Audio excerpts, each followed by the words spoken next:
Right about this time. What's going on, y'all? How y'all feeling tonight? It's the Daily Go Getimism show.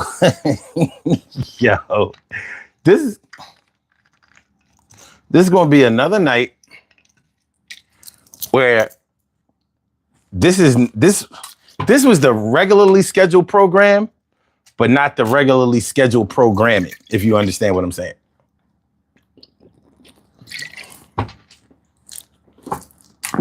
Just like yesterday, the allergies, y'all, allergies. I promise I'm not on hard drugs. Just like yesterday, I did not plan to talk about politics in any kind of way, but I'm trying to figure out how you escape it. How do you escape what's going on in the world today? Okay, I'm just making sure we straight. Because y'all know I've been known to goof on that front. How do you escape what's going on in the world today? Really, this is a mess. This is a mess. And just like I was asking y'all on yesterday, I mean, things are happening so fast that, like I told y'all, whatever happens this week will seem like it happened last year, next week. Whatever happens this week, next week, it'll seem like this week was last year. But that's how chaotic, how crazy, how fast moving, how toxic this administration is. And it doesn't even really matter if you agree with that notion or not. I mean, the proof is in the pudding. This is a mess.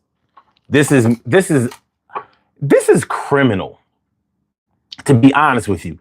You know, the things that are going on with this administration are criminal. And the reason that I have to say that it is criminal because when you really take a hard look, a hard stance at what is going on with this administration and what's going on in the world today, you look at the United States has effectively entered the war with Iran with a president who wants you to believe that he can issue missile strikes to a region that's already engulfed in a full-scale war with a country that's close to it, and try to say that we're not at war also. How do you possibly justify that? And then when you follow the events of a day, you know, remember the movie? There are two movies that I'll liken this whole situation to. Ferris Bueller's Day Off. Remember the movie Ferris Bueller's Day Off with Matthew Broderick? Remember how long that day was? All he did was hooky one day from school. And during that whole day, he did things that would take people weeks to do. He was in a parade. He messed up a car, fixed up the car the same day, essentially. You know, how do you wreck a car and bring a car back all in one? Yeah, that kind of stuff. What up, y'all? Thanks for coming through. It's the Daily Go Getimism show. And we're talking about how much of Trump can you take? How much more of Trump can you take? So, yeah. So the Ferris Bueller's Day Off. What up, Monkey Man? What up, Official Fluffy VR? What up, JW? What's going on, y'all? Thanks for coming through. I appreciate it. Yeah. Ferris Bueller's Day Off and Training Day. Remember the movie Training Day? You know, with Denzel Washington. Remember, he trained a rookie cop that day and got him high on angel dust. And by the end of that day in the movie, the rookie had recovered from his intoxication and was able to take Denzel down. Now, I don't know if any of you have ever tried angel dust. But if you've ever tried angel dust, I bet you the first time that you tried it, you weren't doing anything else that day but being high as hell. That's all you were doing. JW says, love Trump. Love you, dude. Trump was the lesser of two evils. No, he wasn't. No, he wasn't. He wasn't the lesser of any evil. He is the evil. But forget about whether he's evil or not, because there's a difference between being evil and being bad. And he's bad. If you're not a billionaire, there's no person in this country that benefits from a Trump presidency. And I don't see why that's hard for anybody to understand, because it's a simple concept. He does not give a fuck about you. He didn't grow up like you did. He doesn't have the experiences that you've had.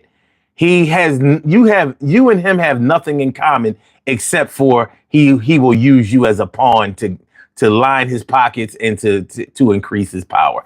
And you know, that's not even a diss, because it's not just you. It's you and anybody else who has to suffer under this administration. But this is some bullshit, because I can guarantee you that you did not vote for what you're getting. Now, you can pretend that you're getting what you voted for, but you're lying. You're lying to yourself, and you would be lying to me. Nobody wanted this war with Iran. Nobody wanted that. Nobody wanted that. He said that he didn't want it. He was lying. Rob Random said PCP. Yeah, you know. PCP. The dust, baby. Gab Soule. Did you ever try cocaine? No. I've never tried any hard drugs. I'm good. No hard drugs. I used to drink. I don't drink anymore. I used to smoke weed. I don't smoke anymore. I smoked weed for a year. You know, pretty much the year before I graduated college and the year after I graduated college. And I was done with that. I drank my last drink on December 8th, 2012. I'm finished with all of that shit. JW says, I have an issue with our whole system. Yeah, but that doesn't take away from the fact that you did not vote for what you're getting from Trump. I understand you holding on because I understand how loyalty works. I do. And I respect loyalty. But you're not getting probably even 25% of what you voted for. You didn't get lower gas prices. As a matter of fact, you were about to see gas prices go, boy, are you about to see some hellified gas pipe prices. You didn't get lower food prices. You didn't get lower costs of energy, electric, gas. You didn't get shit. You know, what you did get was this immigration shit, but that didn't do anything for you. You didn't get a job because of that. You didn't get a raise because of that. Your rent or your mortgage did not go down because of that. See, I mean, we can point the finger at the wrong person all day. And if you want to do that, all you have to do is go and get Donald Trump, because he will point to the wrong person all day because he's the real problem. If he pointed to himself, but you're talking about a man who never takes any accountability for anything he's ever done. And I don't understand how people can follow a person that's like that. A person that never apologizes or never says, I'm sorry, or never says, you know what, I got that wrong. Ever. It's a little peculiar, because most of you would never get away with that type of behavior. And you certainly wouldn't raise your kids to do the same. And that's what I think is interesting. This is the first president that you would not train your kids to be like, even if you like them. Like, you wouldn't, I don't want my kids to be like that. Nah, that's a little too much. That's a little too much. So you said you are right, except I'm a new multimillionaire. I protected my interests to secure my people. No, that's cool. But like I said, you're still not getting, you're not, maybe you are getting the taxes, but that's the big ugly ass bill has to pass first, and it's not going to pass. They're already revising it or whatever. You're going to, if anybody benefits from that, it'll be people like you. But Yeah, I think that's interesting though. You're a multimillionaire and you're coming to a show like this? Because if I was a multimillionaire, what would I be worried about? Besides maybe the threat of World War III, or if I had family members that are in the service, yeah. Interesting. All right, let me see.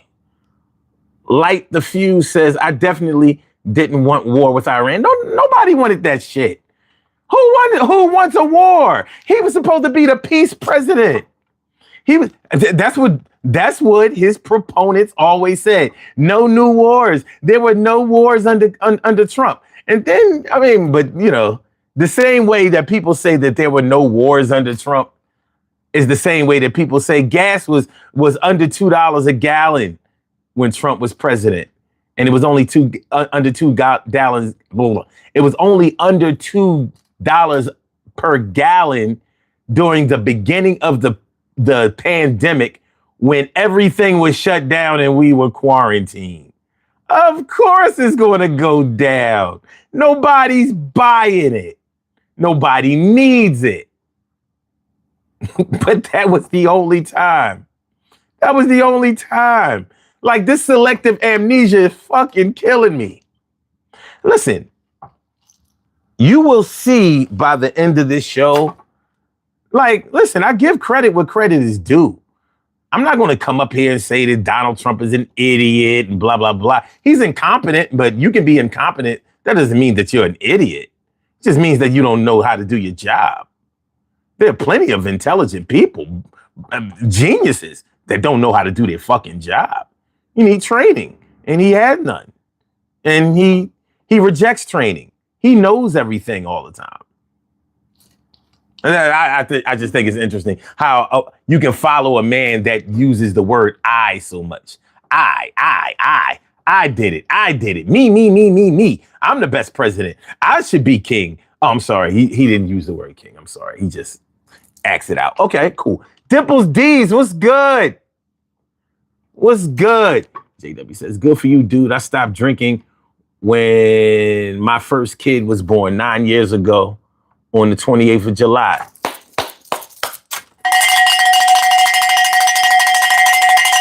I have nothing against drinking or people who drink, but shit, it wasn't a good thing for me.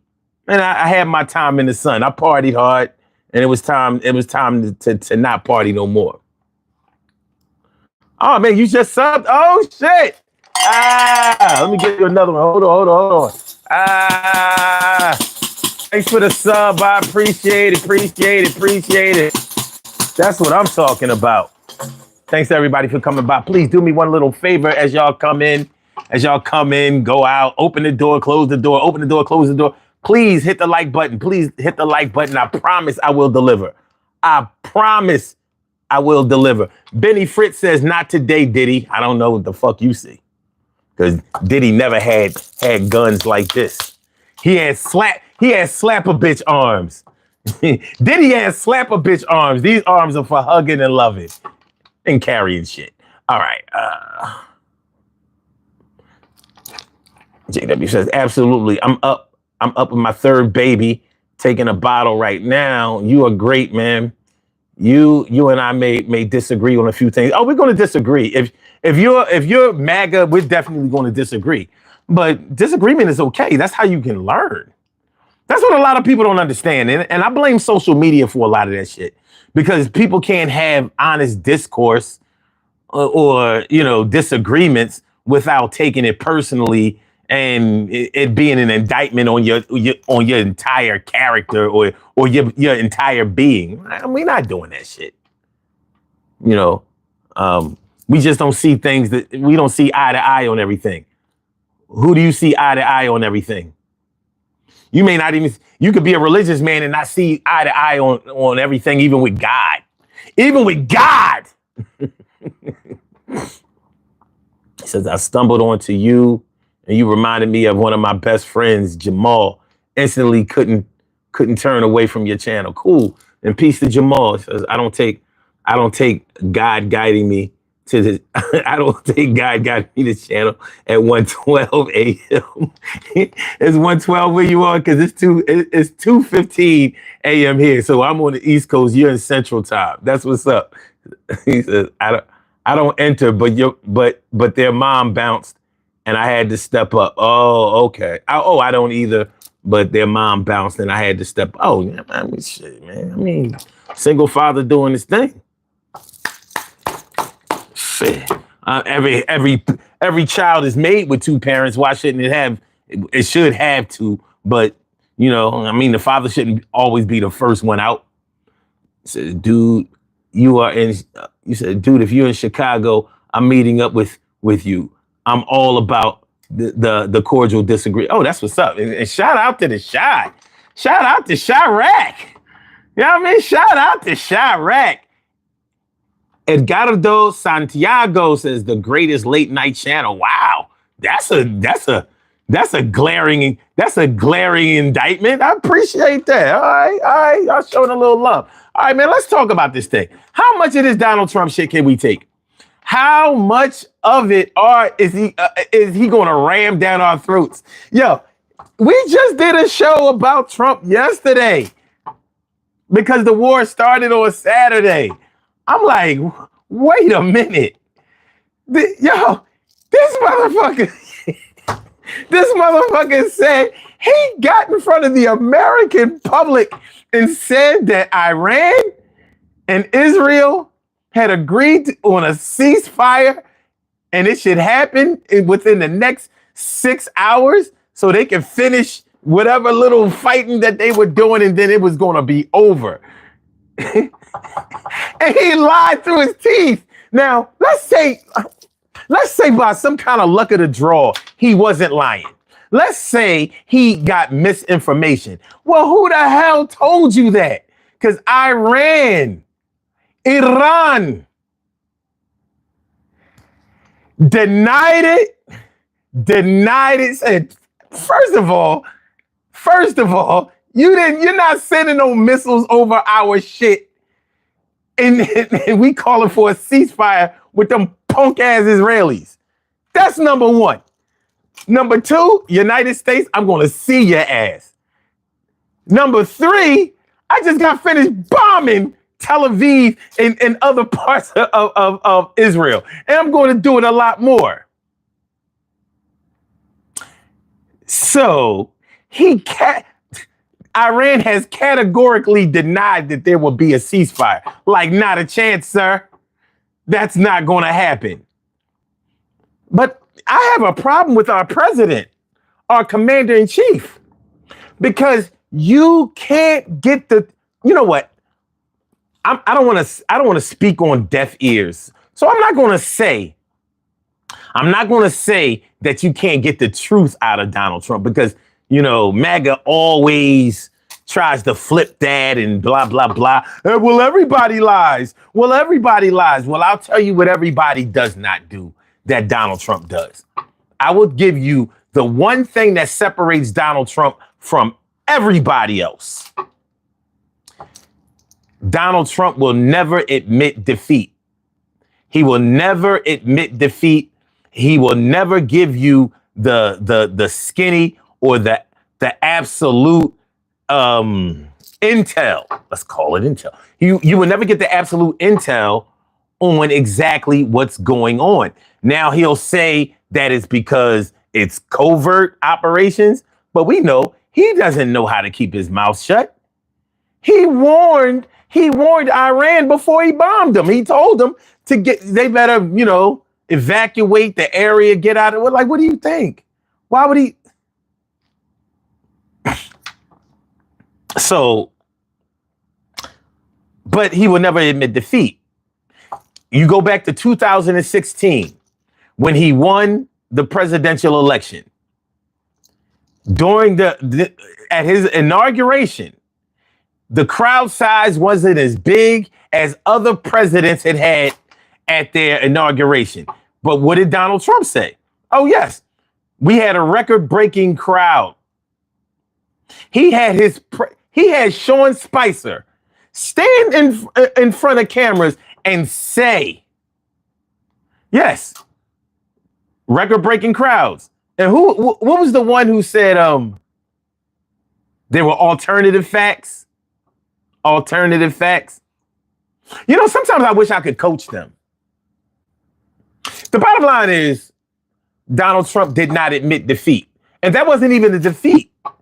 It's not the way you start, it's the way you finish. But he cannot stand to not look like he's winning at all times. Okay, now, you know, I always thought about when they said there were alternative facts. Who was the one who said that they were alternative facts?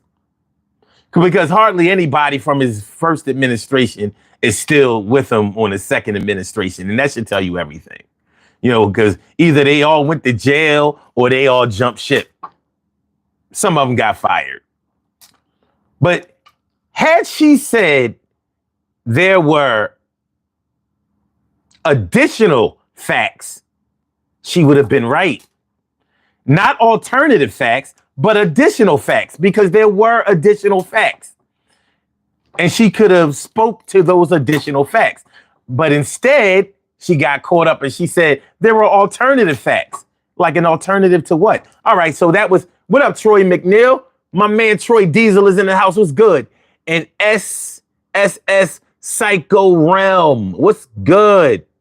What's good? He says, laughing my ass off, dude. A lot of his supporters are happy this crap is happening. Yes. Yes. I'm sure. Because if somebody wasn't happy with this mess, I don't think it would be going on. But I know that a lot of people who support him have jumped ship. A lot of them have. And that's whether you're talking about voters or you're talking about people in politics, politicians. You know, a lot of people, shoot, I tell you what, if he had any allies on the world stage, who's still rocking with Trump? Who would stand up right now and say, yo, Trump is my man? Name a leader around the world that would stand up for Donald Trump right now. Now, you can say, yeah, but he's friendly with Putin. That ain't what Putin seems to say. Putin has been playing him since he won the election. Facts. Those are additional facts. Xi Jinping, I don't think he's happy with Donald Trump at all, especially given that tariff situation. I don't think so. What? Kim Jong-un? Anybody speak with Kim Jong-un lately? Hey, yo, Kim! Hey, yo, Trump, that's your boy? That's your man? Because, you know, he need help, man. I ain't nobody, you know, all of these world leaders, they carrying on operations and plans without him and shit. You know, he left the G7 and they start talking about strategies for helping Ukraine. Man, I don't know what's up with Kim. He ain't talking to me either. I don't know what's going on. You said, where am I on the East Coast? Philadelphia. Oh, you from Cleveland? You from the land? Going back with the kids for July. I lived in Queens for a bit. Vernon Jackson, shout out. That's what's up. Yeah, I'm from Philly. Born and raised. Me and my man Troy Diesel. Troy Diesel. So hold on. SB Psycho Realm says, so I think they regret the decision of Trumpers was so I think that regret decision of Trumpers was BS. It's not election time, so you know we won't ultimately be able to gauge his popularity, whatever. I mean, those polls, I don't really like to point to the polls because those polls only poll a certain amount of people. Like it might be 800 people. It might be a couple of thousand, 2,500. But normally it's somewhere between 1,700, like 500 and 1,700. That's why they say, you know, this, like, they'll say something like 55% of Americans disapprove of Trump or whatever. But, you look down the bottom of the poll and it tells you exactly how many people they polled. So I'm like, yeah, but, legally, you told the truth because they were Americans who you polled. But it suggests when you say Americans, you get if you don't understand how propaganda and statistics work, you think that somehow they polled everybody from the West Coast to the East Coast, from the dirty South all the way up to the North. And they didn't. They didn't. So all you know is nobody asked you. All right, so there's so much, man. So like I said, Donald Trump claimed victory for the crowd size. And then when the pandemic hit, when COVID came, he said there were only 15 people infected in the United States with the virus and there was nothing to worry about. He told you that masks were unnecessary, social distancing was unnecessary. He told you these things. And it cost him an election. He admitted, though. He admitted, I didn't want the American people to panic. What are you talking about? They have a right to know what the risks are, what the dangers are. I knew right then and there. I was like, he's not fit to be the president. When you study your American history, I don't know how old y'all are. I'm 54 years old. I'll be 55 in August. But I'm old enough to remember bomb shelters. They weren't for us, but because the Cold War was still going on when I was a kid, we knew about bomb shelters. We knew about certain, the threat of nuclear war. That was never kept a secret from us. We were never told like, oh no, Russia is okay with us. And, the Kremlin likes us and, we have good relations. There was no way you could sugarcoat it. It was like, yo, stay vigilant. We're always going to try to maintain peaceful relations with Russia, but the threat is there. They have nuclear weapons and they're willing to use them. And they have a bunch of territories because that's when it was the USSR. It wasn't Russia then. It was the USSR. So I'm old enough to remember when the truth had to be told to the American public, at least on some level, so they would know exactly what they needed to do. So Donald Trump played that down and it cost him the election of 2020. But what did he do in 2020? When he lost the election, he never admitted defeat. To this day, he never admitted defeat. He knows he lost, but he never admitted defeat. What did that lead to? An insurrection on the Capitol. Now, I don't know. Now, you can have revisionist history all you want, but you're not going to tell me that when those crazy motherfuckers stormed the Capitol and were fighting the Capitol Police and all of that shit and breaking into the senators' seats and all that shit, you're not going to tell me you were okay with that. And if you were, that means that you probably had plans to have been there and done it yourself. But that's not what we do in the United States. That's not what we do. But because Donald Trump could not admit defeat, he said that the election was stolen against all the evidence to the contrary to this very day. And he ran with that narrative, and enough people still believe that bullshit that they elected him again. And he still refuses to admit defeat. So now your children will be taught in American schools that the election of 2020, Donald Trump actually won, but it was stolen. He has sanctioned that, enacted that. So a false history, a false fact will be taught to your children. You good with that? You cool? Everything all right? Y'all all right with that? Because I'm not all right with that. I'm very unall right with that. I am the unalrightest with that. So, like I said, he will never admit defeat. So how will you ever know? How will you ever know what the true threat to the United States is when you have a president that will claim victory in everything that he does? Just like when he bombed Iraq over the weekend, he claimed that it was just a one-off. Like, I hit him. That's done. We won. Airmen are back. Airmen and the planes are back in their hangars. Everything cool. Like, are you fucking crazy? You think Iran ain't gonna do nothing about that shit? Wasn't there a good reason why nobody ever really wanted to smoke with Iran?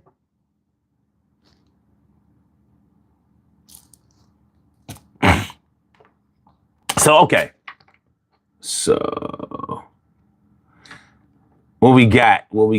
All right.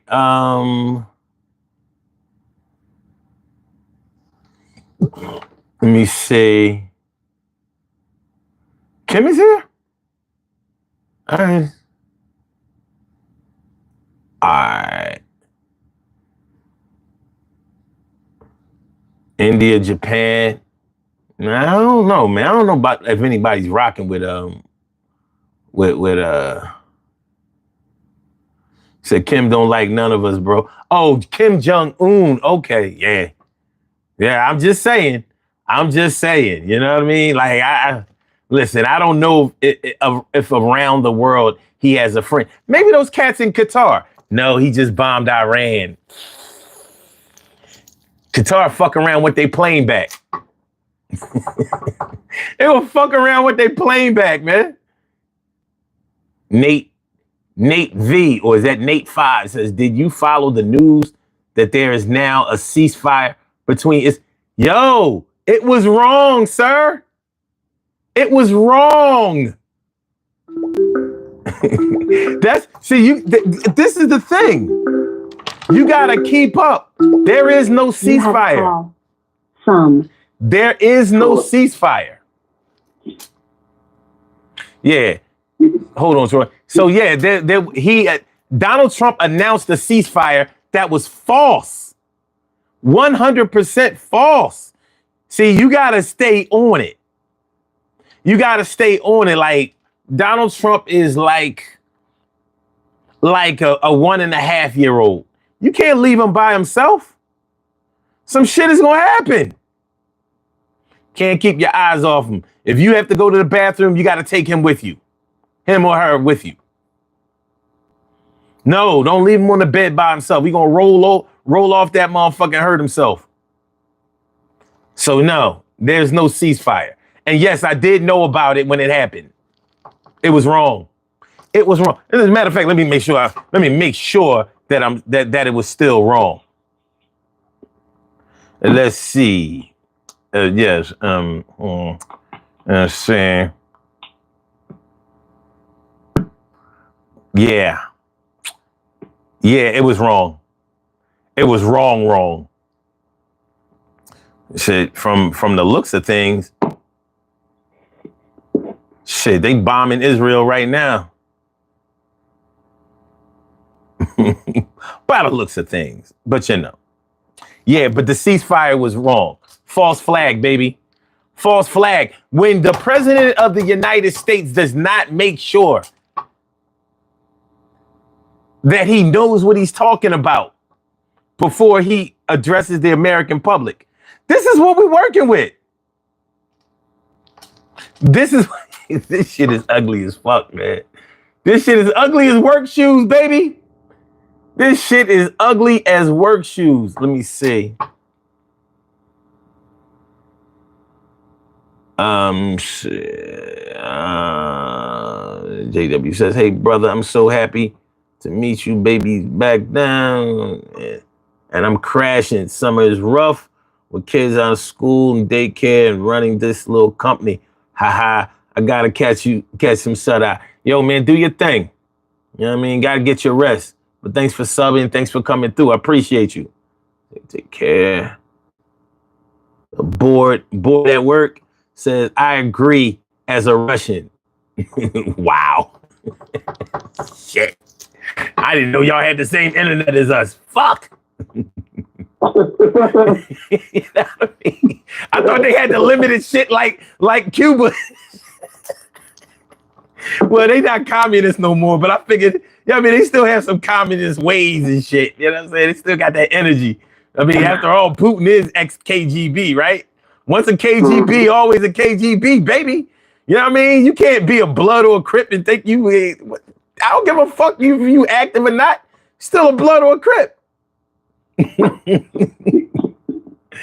JW said, dude, we wreck our own stuff when our city wins the Super Bowl. They grease the poles in Philly, but that's not the same. Listen, man, shit. We tore shit up, but we partied down. Fuck that shit. We are still world champions until further notice. I don't give a fuck what they did to this city. We finally got our second ring. Shit, they can fuck me up for that. Fuck. Shit, you know what I mean? You know how many nights I've bled, sweated, and cried for this shit? 2 rings, and we probably get another one and we beat who to get that shit?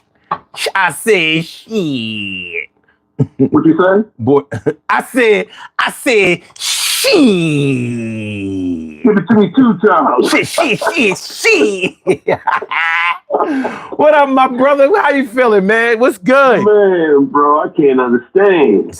I can't understand how everybody can be a fan of Trump, the man. Yo, bars all day. Jump off the top rope. Body slam, asshole, take some toilet paper and wrap him up in the sand. Sing it to him. Damn, I hate that bastard. Can't go any faster. This motherfucker said it was a ceasefire. Yo, you can't do that without. Oh my God! Like he said it was a ceasefire. Listen. So let's get this straight. Let's just run this down. Israel is bombing Iran, right? So as they're bombing Iran sends some missiles back. And then Trump goes around the corner at a certain time of night and bombs Iran. And then Iran sends bombs over to, Qatar? Qatar. Yeah, Qatar. He says that Iran bombed that base, the Marine base. Apparently, thank you, Jesus, none of our Marines was hurt.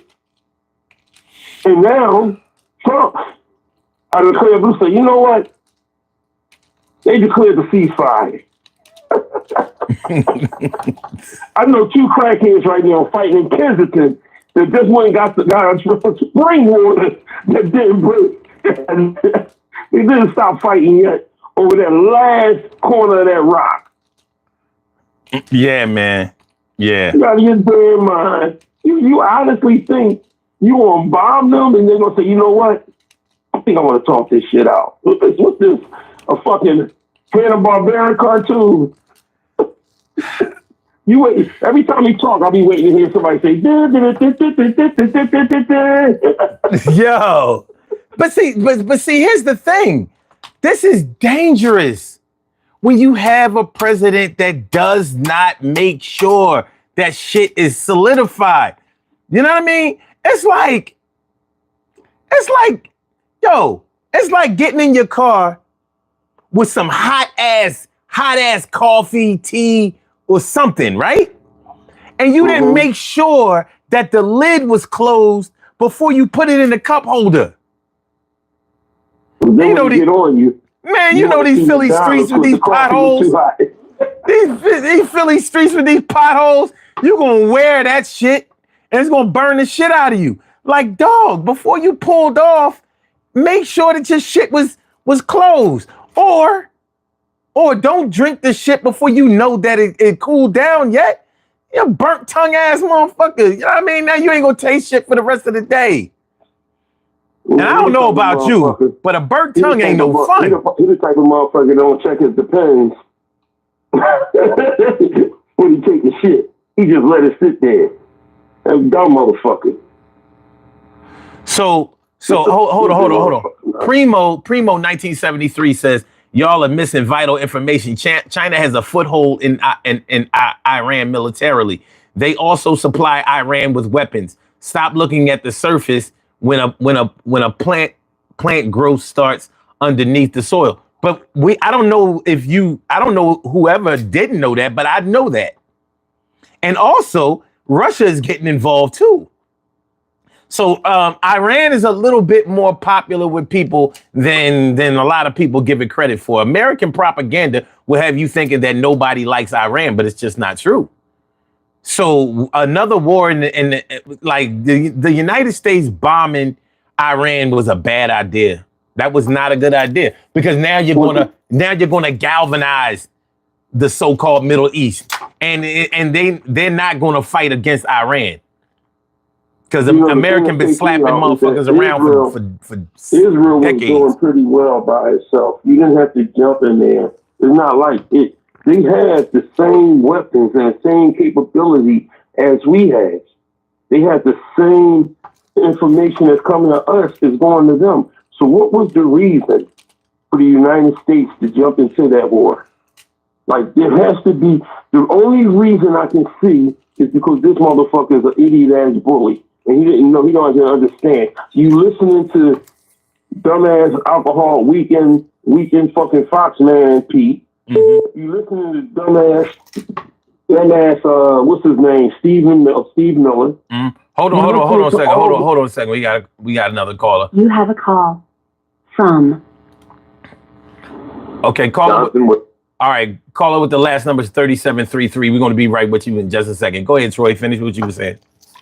You know, you're listening to all these people that are not, you're not listening to the generals and the commanders that know more about this. You listening to people that's not knowledgeable. And that's what the problem is. That's why it's always good to have people in office that are knowledgeable of certain situations. He has nobody that's knowledgeable. He has a bunch of yes people. Well, yeah. And that's the problem. Well, yeah, but that's the way he likes it.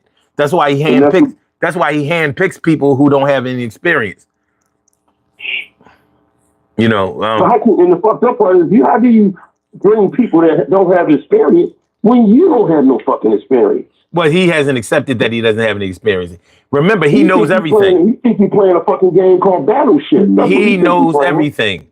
Do you remember when the pandemic was in full swing and this motherfucker is in front of the cameras every day? Do you remember that shit?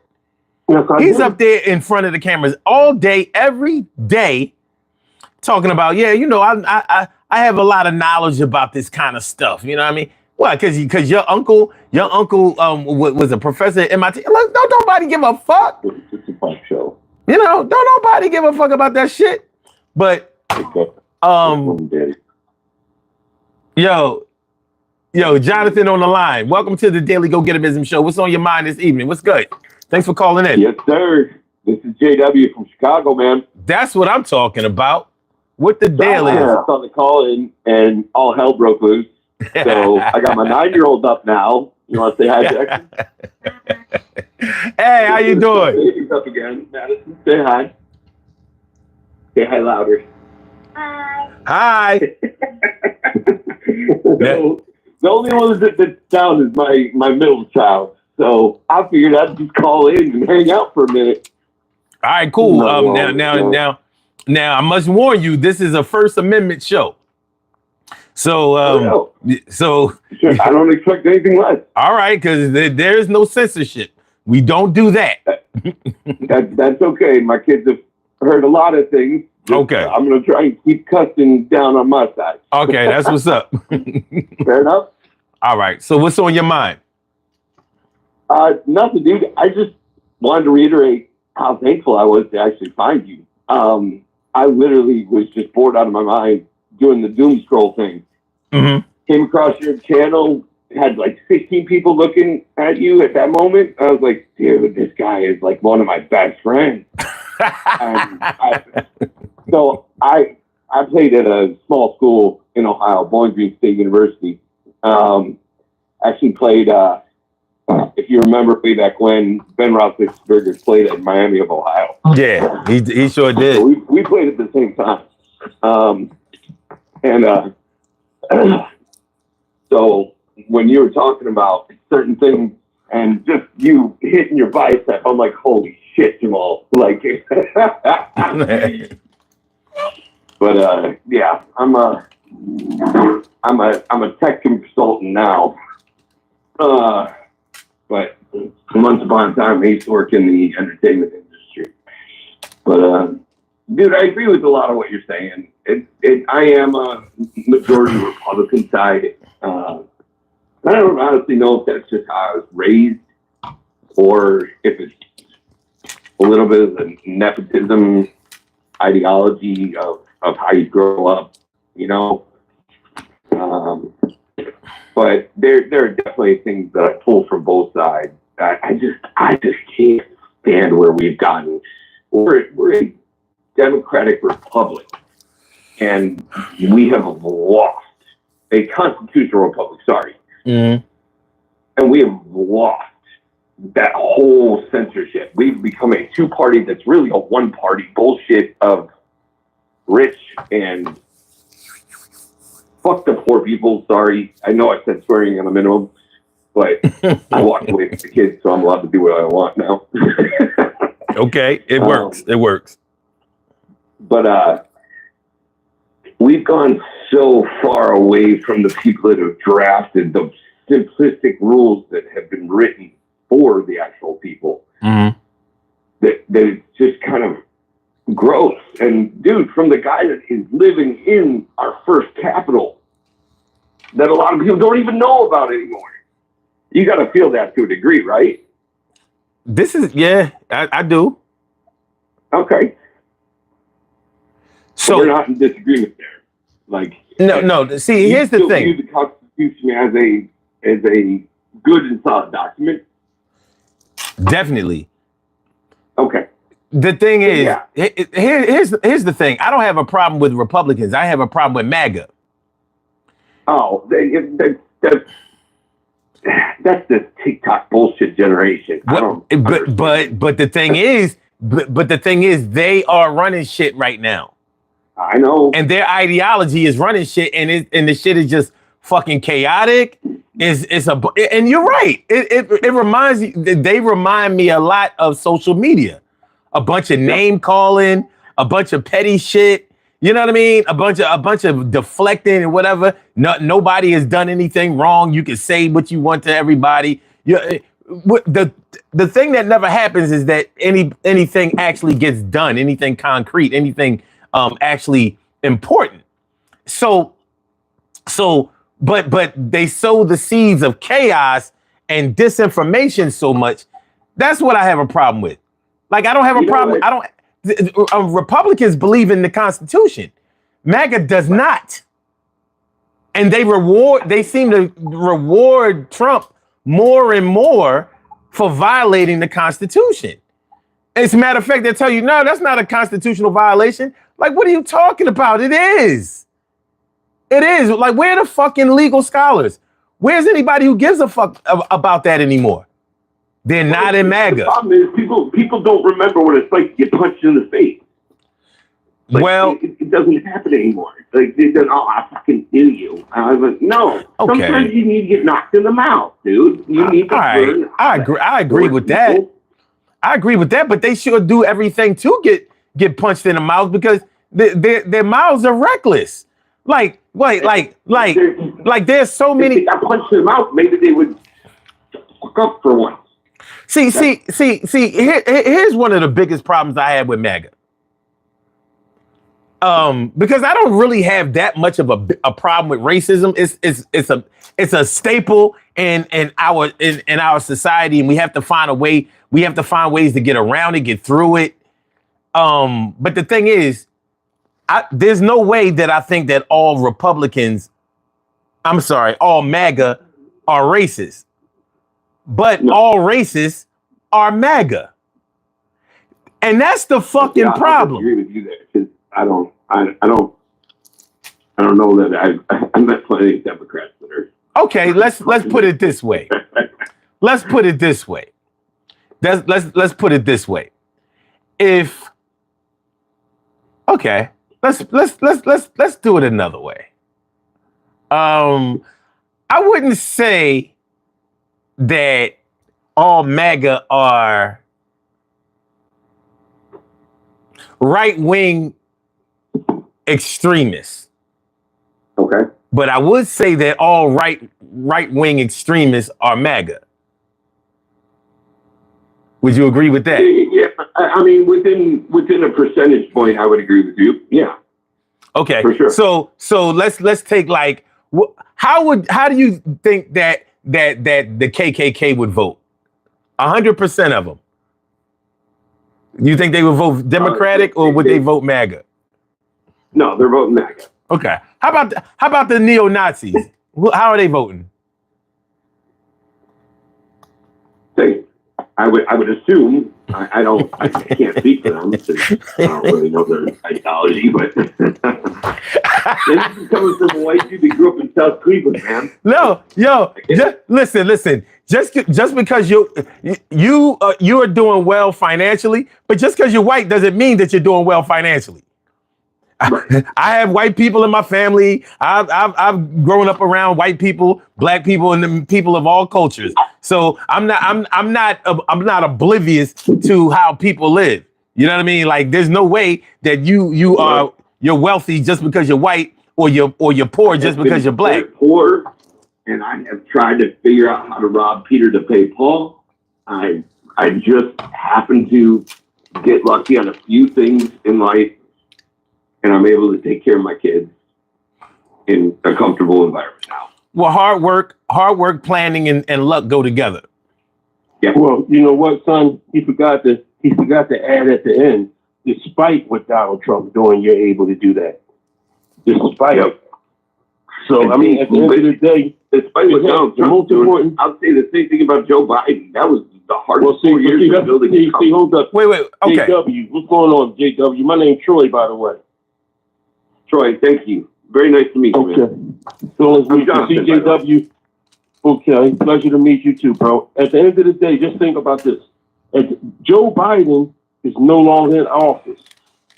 Donald Trump was in office years ago. Barack Obama's not in office. George W. Bush is not in office. Bill Clinton's not in office. I can go on and on because, see, right now, at this point in time, in 2025, Donald J. Trump is in office again. And if he didn't learn nothing from the first time he was in office, because he's 10 times as worse right now. If this was Barack Obama doing the same shit Donald Trump was doing, me and Sun 752 would be saying the same shit about Barack Obama. If it's black and all, we'd be saying the same shit. This has nothing to do with a color issue, even though I'm on the opposite of the racism thing. I give a fuck about it. You can't call me out my name and use that N-word and not see me punch you in your fucking mouth. I'm different. God ain't through with me yet. God ain't through with me yet. You understand what I'm saying? But at the end of the day, when you sit back and you understand, because if this war is not here, right now we're talking about immigration still.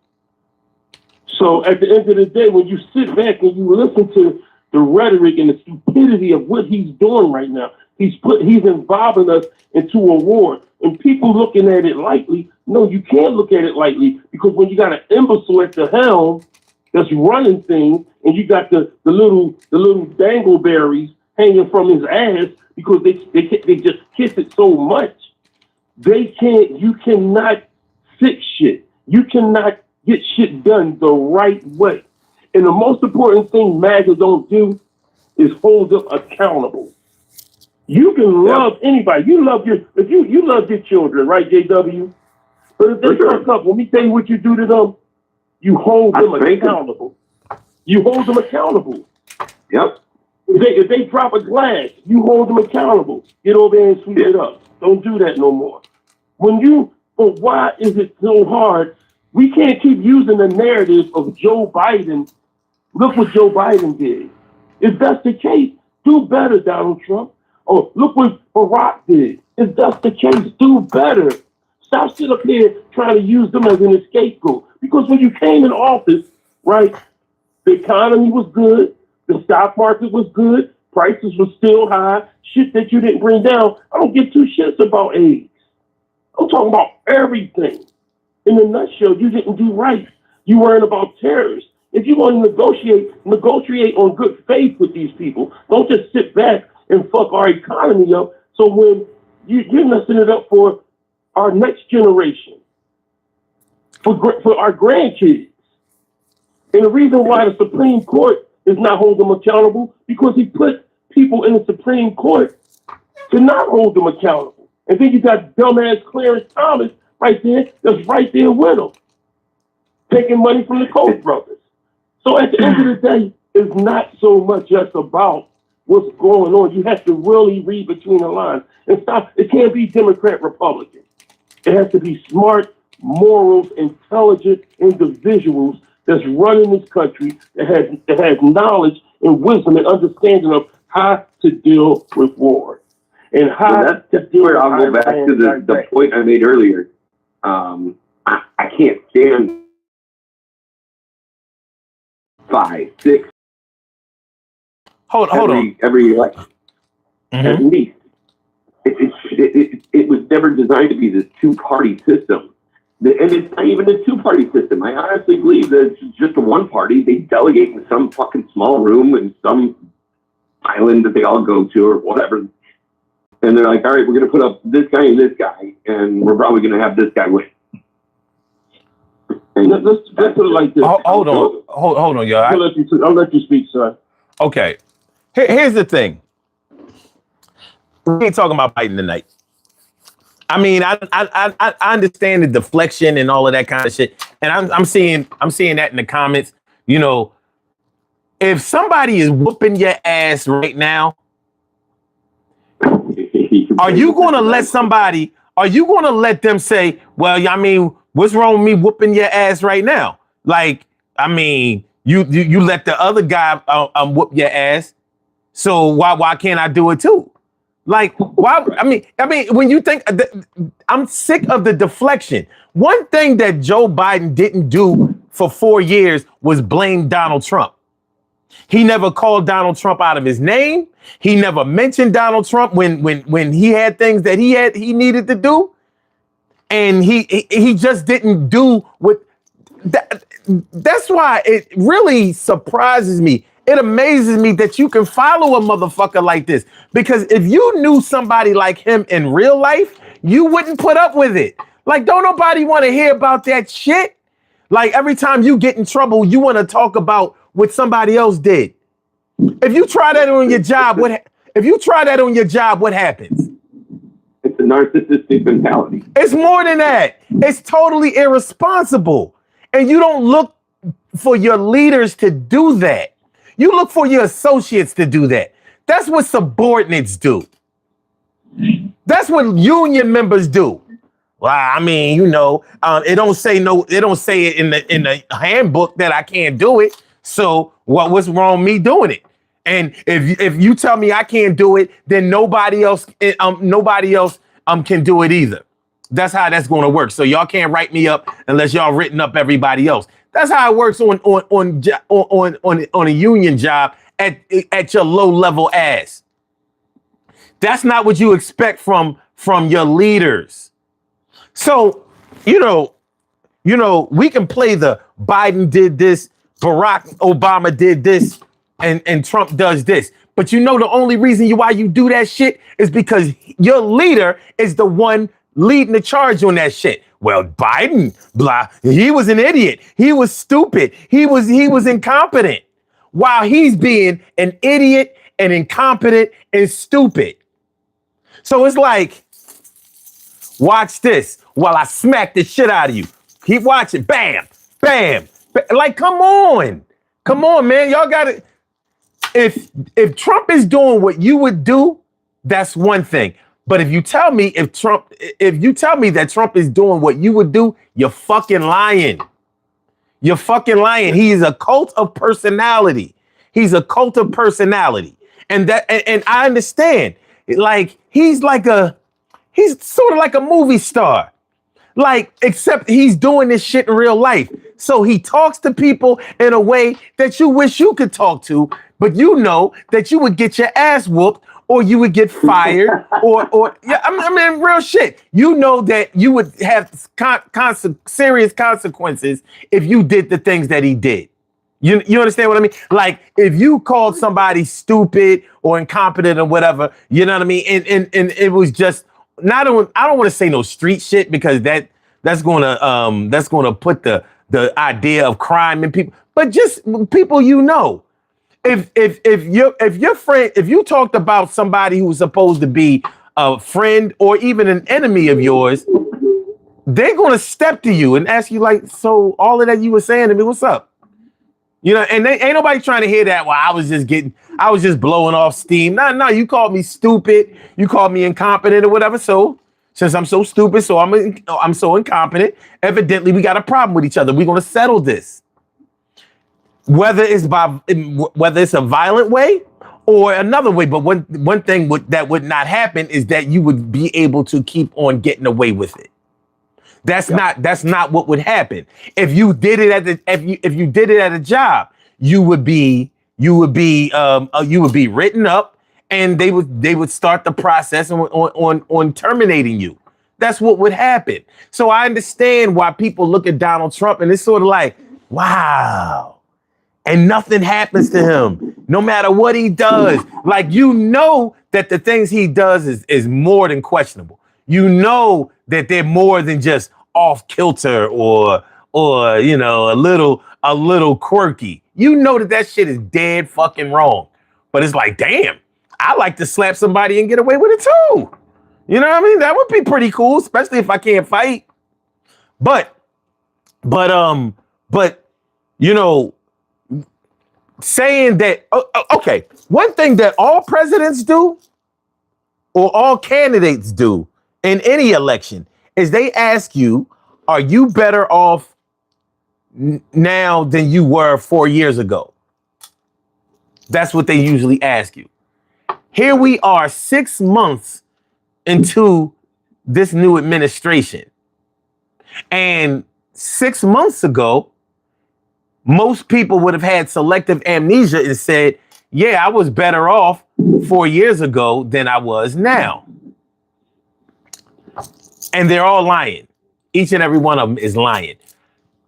Maybe Joe Biden did not deliver to you the things that you wanted him to deliver in the way that you wanted them to deliver it to you. But what he did not do was cause a bunch of chaos, make you have to watch him on TV every fucking day, send out tweets to set the news cycle every day, get in petty beefs, being what's the word I want to tempted. Divisive. I wasn't going to say that. I was going to say, you know, when somebody is able to provoke you to do something that isn't very well thought out or whatever, you didn't have to worry about that. You could basically set it and forget it when it came to Biden. You didn't have to keep your eye on him every fucking day. It's been 6 months of Donald Trump. You haven't been able to turn your devices off of him. And it was the same thing in his first administration. And it was the thing about him that I missed the least. I'm like, I don't need to see my president every day. I don't need him fucking, you know, causing chaos and fear. And he likes fear. He likes that kind of shit. That's why he makes a lot of threats, you know, and it's not cool. But even more than that, you're not better off now than you were 4 years ago. You weren't. You're not better off now than you were 7 months ago. You're not. You're in a much worse position than you were. Your gas prices have not decreased. They've increased, and they're going to go up way higher now. Now that you have a nice little conflict going on in the Middle East, your food prices did not go down. Maybe your eggs went down, but not the 400% like Donald Trump said. Your mortgage prices have been going down. Your rent hasn't going down. Your gas, electric, water, nothing has gone down. Nothing. So what are we talking about? And it doesn't look like it's going to go down anytime soon. And if you keep enabling this shit, it's sort of like I don't know if any of you have ever had like a baby brother that was a wayward type of kid, and he was getting locked up all the time, getting suspended from school all the time, getting in trouble, getting in fights all the time. Like dealing with somebody like that makes you want to distance yourself from somebody like that. Yep. Yet you are enabling a president of the United States to act like your little badass little brother. See, if you didn't check your little brother, if you didn't sit him down or look for resources, try to get him some counseling, some help, find out what's really going on to the point where he rebels and he doesn't want to follow rules, or he always listens to the leadership of people who are going to get him in worse trouble. If you don't do that, and you just say, well, yeah, you messed up again and again and again and again, and you just keep giving them ice cream and money and telling them, long as you don't get caught, you're okay, then you're part of the problem too. So many of us are part of the problem with Donald Trump. And now it's getting worse because now other people are becoming involved. This war is not anything to blow off. And anybody who thinks that this is funny or that this is okay or that it's just going to go away, well, COVID didn't just go away either. And many of you probably lost some loved ones. Now, maybe you rationalize like, well, they were going to die anyway. Well, rest in peace to your abuela. This is some bullshit. This is some fucking bullshit. You know what takes me out, son? It takes me out because if he reminds me, if it was an old man in a nursing home that was doing what he was doing, you would swear that he had dementia or Alzheimer's. Because don't no person that's with sense do the shit he does. And people allow him to do it. You would say, damn, that motherfucker need medicine. We had let's just run this shit down. We had a president years ago that signed off legislation that said no kid left behind. Then you got another president that said, let's take out all the history books that remind people of how slaves and black history was. Also, hold up. Let's take off Sesame Street and make the kids dumber too. Let's sign off on that. Take off PBS. Make kids dumber. Let's do everything in a nutshell. Let's not fix the economy. Let's fuck up the stocks. Let's fuck with immigration of black and brown people. Let's bring in the quote-unquote white genocide Africans. That if they're white Africans coming into the United States, they're going to be African Americans even though they white, which is funny as shit. It takes me out because he's the leader of the village idiot that listens to the village people. Yeah. It's overwhelming. Every day, Monday, Donald Trump. Tuesday, Donald Trump. Wednesday, Donald Trump. Thursday, Donald Trump. Friday, Donald Trump. Saturday, Donald Trump. Sunday, Donald Trump. It's not a break. Stop it, motherfucker. God damn. Breathe, stretch, shake, let it go. Now, I will admit that you guys got me a little bit cornered when it comes to the social media presence and the paying attention to every 10 seconds of, quote unquote, Donald Trump, right? Because that's one thing that I have learned for myself. Back in 2016, I couldn't do it. I had to distance myself from social media. I don't have social media anymore. I had to get back to. You got to come a little closer to your microphone. Sorry. I had to get away from social media. I had to get away from the nonsense that everybody has their opinion and everybody believes that their opinion should be heard. And you know, I don't care if Johnny went down to the corner and got a fucking Coke Zero. I don't need to know about it. I don't.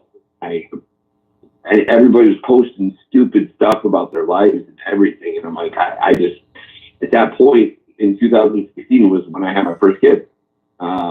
So that was a turning point in my life where I'm like, you know, I had to step up, and babies don't care if you're sick, you're tired, you're, you know, hungover, you're drunk. If they need a bottle in the middle of the night, you got to get it, man. It's your job. She's had the kid all day. You got to get him. Sorry, man. It's your job. And that's just kind of how I took things. So I purposely have distanced myself from a lot of the news and the media and the outlets. Now, I will admit I am a little bit of a junkie when it comes to, like, I'll watch the live files and stuff like that. And I'll catch certain people like Sean Ryan and a few others that do interesting things to me as far as interviews. But I can't be in the day to day with the social media stuff. I can't. It's cancer to me personally. I don't know about y'all, but for me, it puts me in a bad mindset. It makes me unfocused on what I have to do to protect my people and take care of the people that work under me now. And that's a big responsibility for me. And with that being said, I'm going to gracefully bow out because I've hit a wall, dude. It's 2:12 my time. No. It's cool. Yeah, man. I was going to let you go anyway, but you know, I appreciate you calling in. And listen, there's nothing wrong with preserving yourself. You know what I mean? You understand, as long as you understand what your level is, that you can tolerate certain things. You have every right to protect that level. You know what I mean? Like, you know, there are people who do what you do, like maybe they disable their social media accounts at certain times and go back in whenever they're curious or whatever. But then you have the right to do that.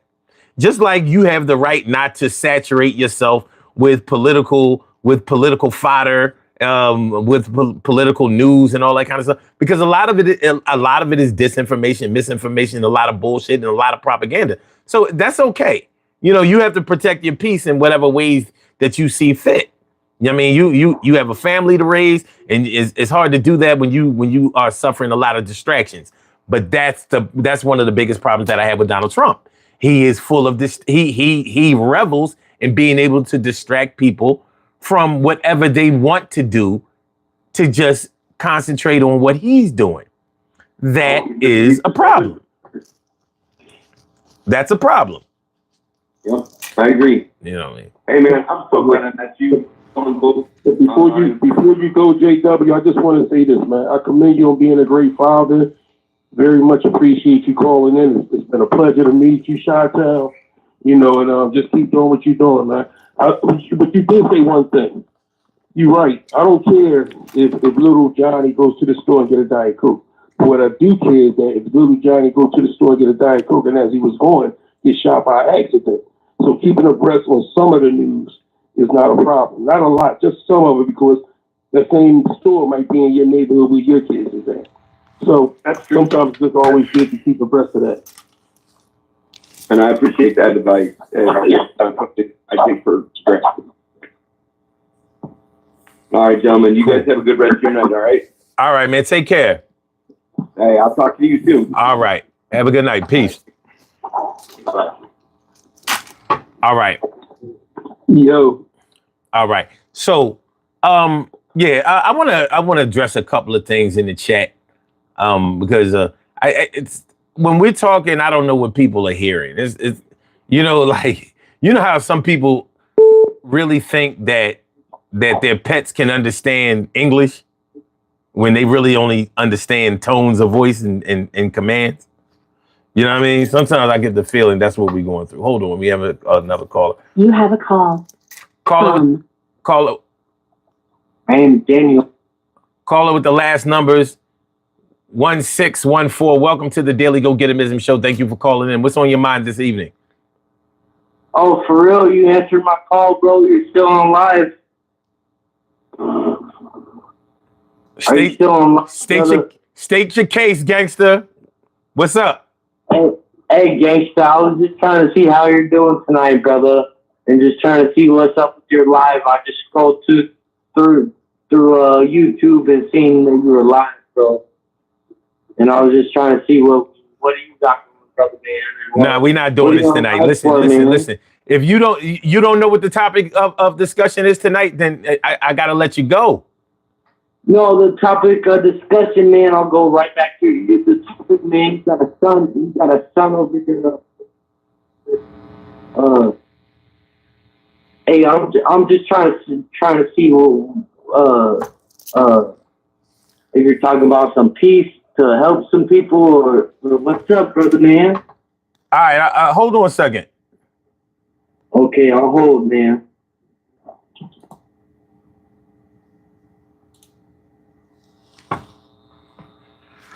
We're not doing this bullshit tonight.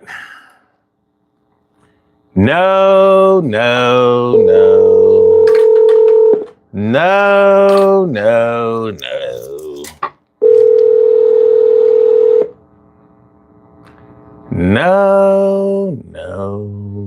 The fuck? Hey, yo. Damn, I meant to call Troy back. I fucked around and called you. This is so crazy shit. You have a call from. You know what? I gotta just stop auto dialing, and I gotta actually look at what I'm doing. I done fucked around and called Kim.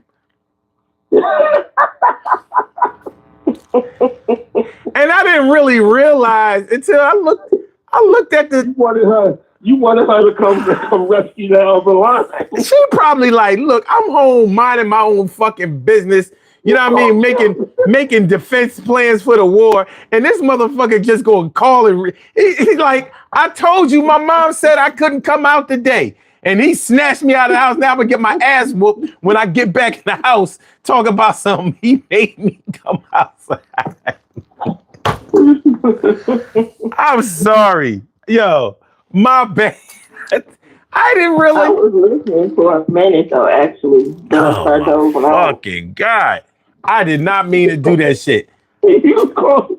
He just was like, because earlier he was looking at the chat. He was like, "Oh, that's Kelly's."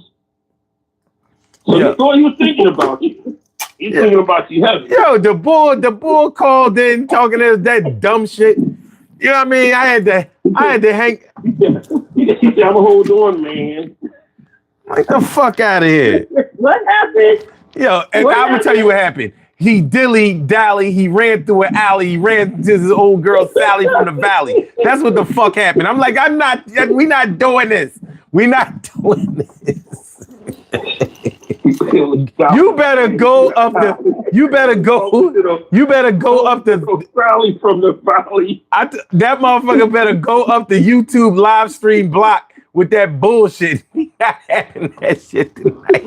Like I was saying, I wanted to address a couple of things in the chat. Like, hold on. Somebody was talking about some fucking racist shit. I think it was something P. Grant has said. Stop talking about racist. Oh yeah.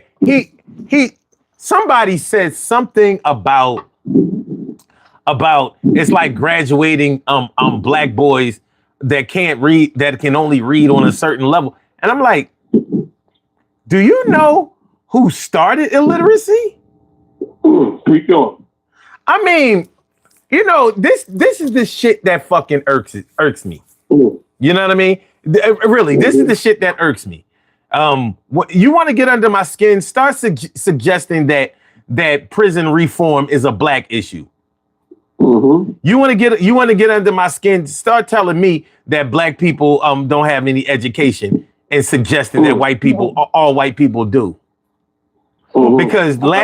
Because in the city son, you got me being your deacon. Go ahead. Hold on. Let me give you a little quiz. Do you know what high school in Philadelphia has had the highest dropout rate for about 3 decades so far?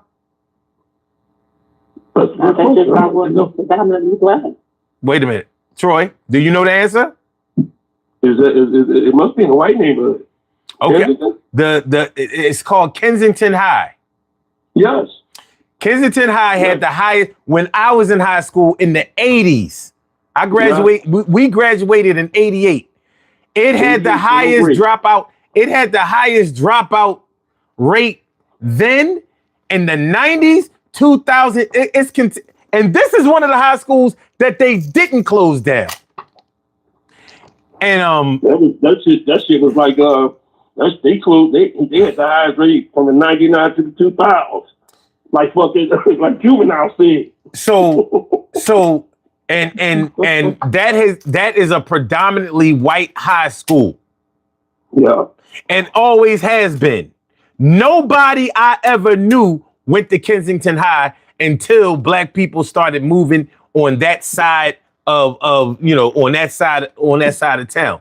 We did not go there. Only white people went there. So, I don't give a fuck about. I'm not here to put one race against each other because that does not matter.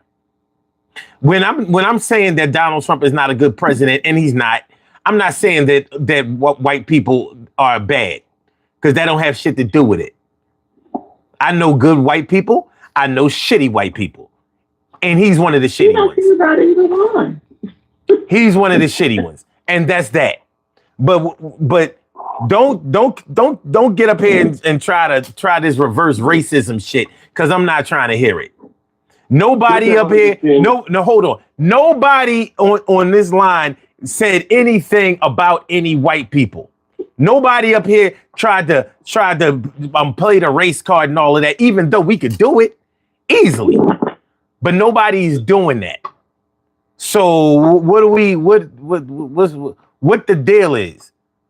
But illiteracy is not a black thing, because I can introduce you to some white people I know, and since we're talking about the Kensington, anybody who knows about Philadelphia and all over this country, what do you know about Kensington, Philadelphia? They're going to tell you one thing, and they're not going to have people who have this kind of color doing it, because I have to drive through that bitch every night. I drove through it tonight from work. Every night I go through that shit. Fucking zombie land. And I am not amongst peers. Exactly. So Bwana Haguski said that shit look like an episode of Walking Dead. That's the only neighborhood I know that is worse than advertised. It's worse. They need to make that. They need to make Kensington a sundown state.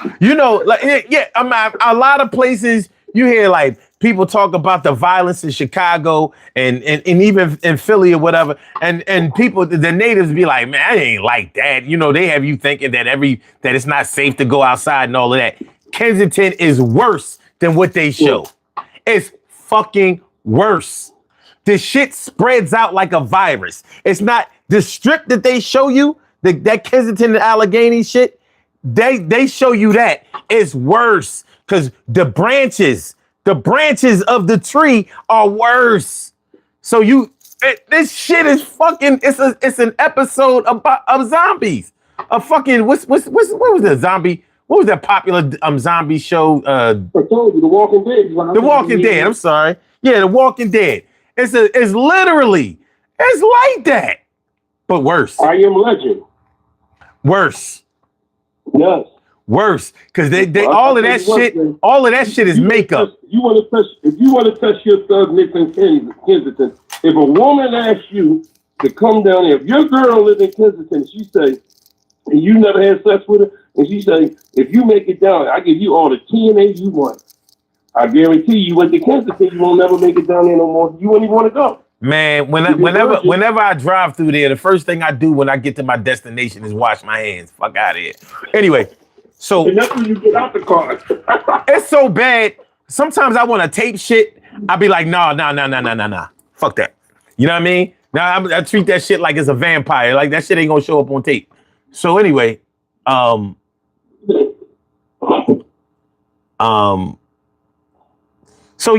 So yeah, this is not a racial thing. This has nothing to do with race. We are at war right now. That's what I'm talking about. That's the problem that I had. And people are making excuses for the reason that we got in this war. And I'm just wondering, how much more are you going to enable this motherfucker? How much more can you put up with this shit? How much more can you pretend like, nah, this is actually part of the plan? Stop lying. You're lying for him. You're lying to yourself. You're lying to yourself. This is not what you voted for. It's okay. It's okay to say that shit. It's okay to say, like, nah. Shit, even Marjorie Taylor Greene is like, nah. Hold the fuck up. No. This ain't it, Chief. This ain't it. But see, the thing is that her breaking point was the war. That's her breaking point. Everything else is cool. But her breaking point was going over to Iran and bombing. Mm-hmm. I think that's a lot of people's breaking point. You know, I think a lot of people, even because his approval numbers are completely down now, and I think the people who were still supporting him through all of this mess have reached their breaking point. Because no one asked for this, because we know no one wins in war. And to have it on American soil is questionable, because no matter what race you are, no matter what your gender is, no matter if you agree with the LGBTQ community, no matter if you're rich or poor, everybody has a line to somebody who is military related. And the thought of your loved one going into another made up war after dealing with it for 20 years previously, I think that was enough for people to say, not again, we're not doing this again. And this man got in front of the world and said, we don't want this, for repeatedly over and over and over in 2019, 2020, 2016, 2018, 2024. He's just always on the campaign trail. And even when he was the president before, he's, I'm not a president of war. We don't want war. We don't want to go to war. I'm not going to call for a war. And he talks about everyone else who he accused of it. He talked bad about Bush. However, look at him now. And the difference is, he's such an idiot that he told us what he's going to do. He told them what he was going to do. And then he tried to backtrack it and say, oh, yeah, no one's not. I don't even know what I'm going to do. No one knows what I'm going to do. You don't know what I'm going to do, because I don't know what I'm. Maybe I'm going to do it. Maybe I'm not. Then he says, we'll know in 2 weeks. And then overnight, he was like, let's do this. And then he comes back and he tells the biggest lie. Hey, they called for a ceasefire. And they're like, hey, hold my beer. Let me show you what I'm going to do since you won't allow. And then they said, bam. Now, unfortunately, they're telling us there were no lives lost. But that's what they're telling us. And because he has blocked any real information from the media, we don't know until we find out. Until someone's son or daughter calls home to their parent because they finally have access to reach out to someone and say, hey, yeah, these many people were killed because of this. Then we'll find out. But he's going to continue to lie, and that's the problem. He is constantly lying about every fucking thing that he does. And it's so exhausting every day to wake up and go to sleep to the same constant insanity. And it's like, how is this possible? How can we survive this? Because if you don't have PTSD, this man is going to give it to you, even when you don't want it, when you don't want a part of it, because there's no way to shut it off. There's no way to close it down. You can turn off the news, you can turn off the television, you can turn off the computer, you can turn off your phone. But the thing is, all you have to do is wake up, and there it is in your face. And now he adds, and he's constantly adding another layer of fear. Like now, the fear is what's next? Because all people want to say, hey, they're protecting the big cities because of this, that, and the third. But the reality is, if I know you're protecting the big cities, why would I? A bully is not going to attack you knowing where not to attack. Oh, you're hiding over here, so the bully's going to catch you off guard and beat your ass, and the police expect it. So we don't know when anything is going to happen. And because this dumbass won't shut up, he just constantly keeps putting us in a state of fear. And again, it doesn't seem to be enough. And that's because nobody holds his feet to the fire. Everyone who could do something didn't do anything when they had the chance. And now they act like they're scared. That's across the board. That's everybody. I'm not just saying Republicans. I'm saying everybody. That's Democrats. That's independent. That's everybody. Everybody is sitting silently with their thumbs in their mouths trying to figure it out. And the thing about it is, what did you do that you allowed this man to make you afraid of him? Because he's the big bully. That's like a gang leader. I've never understood the mentality of a gang. You let one person punk everybody. It's 75 of you, and it's one person punks everybody, makes everybody go out and sell their money. Sell the drugs, sell their ass up, and bring the money back to him. And he might give you a little allowance. What the fuck is happening here? Like, y'all weak. Gang members are weak to me because you let one person bully everybody. And that's what's happening. They're letting this one person bully everybody. And I don't understand. It doesn't make any logical sense for humans to allow that. In the animal kingdom, there's not one animal that can bully the rest. Mm. You see a lion can go into the forest with a bunch of animals and they're going to get that ass together collectively. But nobody is working together to take this man out. And it doesn't make sense to me. Even the people who follow him, who know he is a nutcase, who are afraid of him, like that stuff with Tulsi Gabbard, he hired her in. And in the same breath, he says she's a liar. You hired her. You hired her in. You went to hell and back for her. You did. And she went and did everything you told her to do, and you called her a liar, openly. And then, in the same breath, these people over here are saying X, Y, Z, following his guide. And while they're saying this is what it is or this is what it's not, he's saying, hey, everybody's a liar except for me. Even though that's what I said last week. The thing is, why would the word lie be used? From him at all. No, what I'm trying to say is, why couldn't it just be, I don't think that they have the right information. Like, why would you have to totally throw your team member under the bus like that? Like, why would you do that? That's what he did. But you understand? Like these like that's normal. That's not normal for any American president. Even the dictators don't do that. Fucking football players, basketball players don't do that. It's ridiculous. I mean, to say that they're liars, like, motherfucker, how dare you? You. He said, who said that? When they asked him about they said your Secretary of Defense said it. Right. Who said your Secretary of Defense? Tulsi Gabbard said it. She's wrong. What? I'm sorry. She's the Secretary of Intelligence. Of Defense, yeah. Yeah. I didn't mean no defense. Yeah, the other dickhead, Hegseth, he's the Secretary of Defense.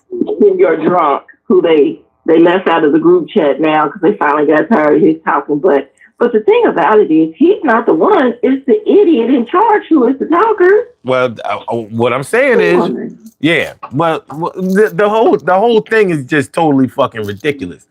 But my point is, since the title of the show is, how much more of Trump can you stand? Like, how much more can you put up with that kind of shit? Again, if you don't have PTSD, you will have it dealing with this. Listen, I remember when Obama left the White House, his hair was still brown. He still was living his life, and you could see he and Michelle out on the beach having a good time and all this different stuff. This man came back into office, and that man's hair is white now. And I said, damn, just that short amount of time, he has made this man's hair color because he's stressing him out. He's stressing everyone out. Like, I'm just watching everybody take a toll. Everybody looks tired and exhausted. And that's even his own people. They look tired. They look exhausted. They sound tired. They sound exhausted. No one looks like they've had any sleep. How can you? He is making everybody worn out, his own people. Even 1920, she looks tired. And she already looked tired because she looked like 1920. And now she looks like, I can't believe it. And she never opens her mouth, but you see on her face all the time, like her face speaks for her. Like, I can't believe this son of a bitch is saying this stuff. That's what she always looks like. She looks like if she could take a stick, she would just whack him in the head. That's what she looks like all the time. And I don't think the world could take too much more of him. That's the honest truth.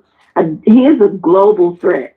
He is not just a threat to the United States. He is a global threat. And I don't think the world could take too much more of him. Yeah, well, I was mainly talking about his supporters. How much more of him can you take?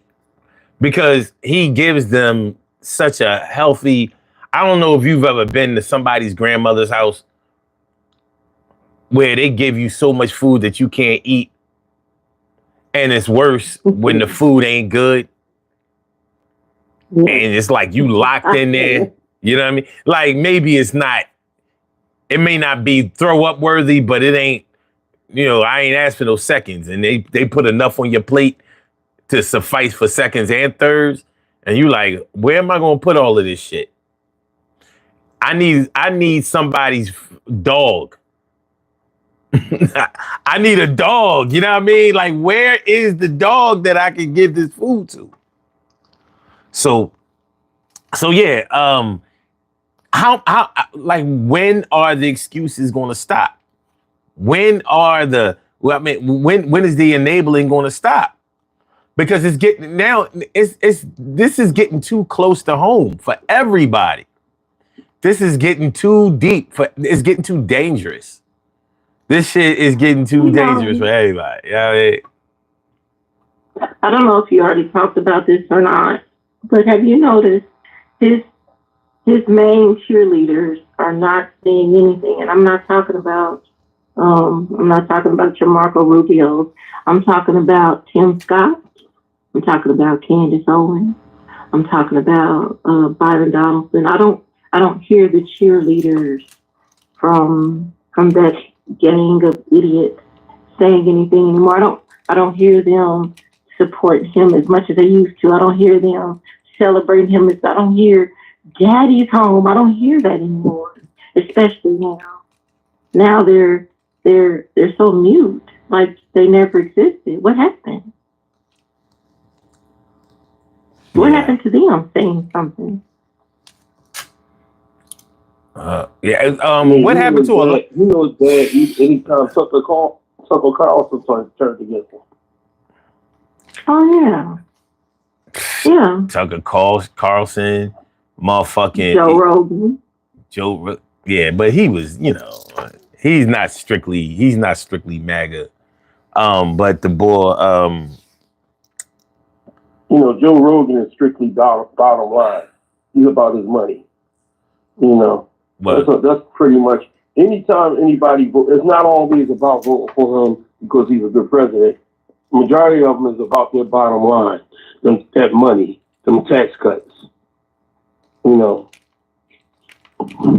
So I mean, Donald Trump reminds me of let's just take Saturday Love and just make it a song and just use Donald Trump. Never on Sunday, Monday's too soon, Tuesday and Wednesday just won't do. Use that whole fucking song. Just take off Saturday Love. It's just he's there from Sunday to Saturday. He doesn't stop. No, he's there from Sunday to Sunday. That's constant, all night and all day. It's like, when does this bastard sleep? Like, what drug is he on that has him hyped up constantly? Yeah. This motherfucker must have invited a vampire from Sinners in his house and bit him on his neck because he don't sleep for shit. And see, hold on. That's the thing. He gives you the impression that he doesn't sleep and all of that. And this is the problem. This is the fucking problem, because he has this Superman complex that he's fooling everybody with. This is an 80-year-old man, damn near. Oh, no, you mean to tell me? Anybody. You can see it. You can. Yeah, he's falling asleep in meetings and fucking summits and all of that shit. Out. Yeah, he's sleeping. He just puts out enough material that it makes you think that, you know, like he up all the time. Nah, get the fuck out of here. And he's not healthy like that. Aging him too. This stuff is aging him too. And the reality is, like, what the fuck? Age and time never stop until you're deceased. That's when they stop. And because he's still alive and awake, age and time are kicking his ass. That's why I said he's not going to survive 20 years, I don't think. And I don't mean it like I'm wishing it upon him. Let me do it. Let me wish it. Let me wish it. I ain't scared. I ain't scared of shit. I wish it. Let me do it. Shit, God love me. God love me. I ain't scared of wish. Fuck out. Shit, death is not a punishment any motherfucking way. You know what I'm saying? We all gotta die. We all gotta die. So, yeah, I mean, ain't that what the senator said? We all gotta die. Yeah. Look, if you yeah, she's a different situation. But shit, you want somebody to wish he died. I sure ain't gonna. I'm sure not gonna raise my hand for hoping that he lived. Fuck out of here. Get him out of here. Shit. I haven't been taught to love my enemies. Sorry. I haven't been taught that shit. He was at the podium and he said, y'all want to see me go in the back and kick some ass? I would like to see that happen. I would like to see someone kick his ass. He's always talking about how he wants to fight someone. I would like to see that happen. I'd like to see somebody beat his ass. And I know for a fact that he's never been in a fist fight in his whole life. Well, he said it. Let him have his wish. He ain't never been in a fight. I can guarantee. He wanted Tyson to go in the ring with Kamala. So why not somebody in the ring with him? And he's the one who said, y'all want to see me go in the back and kick some ass? Who talks like that? Who's been in a real fight? No one. No one who's been in a real fight says, y'all want to see me go in the back and kick some ass. Yeah. So no, he ain't been no fight. Neither is his ugly, dumbass kids, dumbass boy. That motherfucker, you put hands on that motherfucker, he gonna sue. He ain't never fought nobody. He ain't never mixed it up in the schoolyard after school, none of that shit. That ain't him. That is not him. If I don't know nothing, I know a sucker when I see one. And that motherfucker is about as soft as a ho-ho.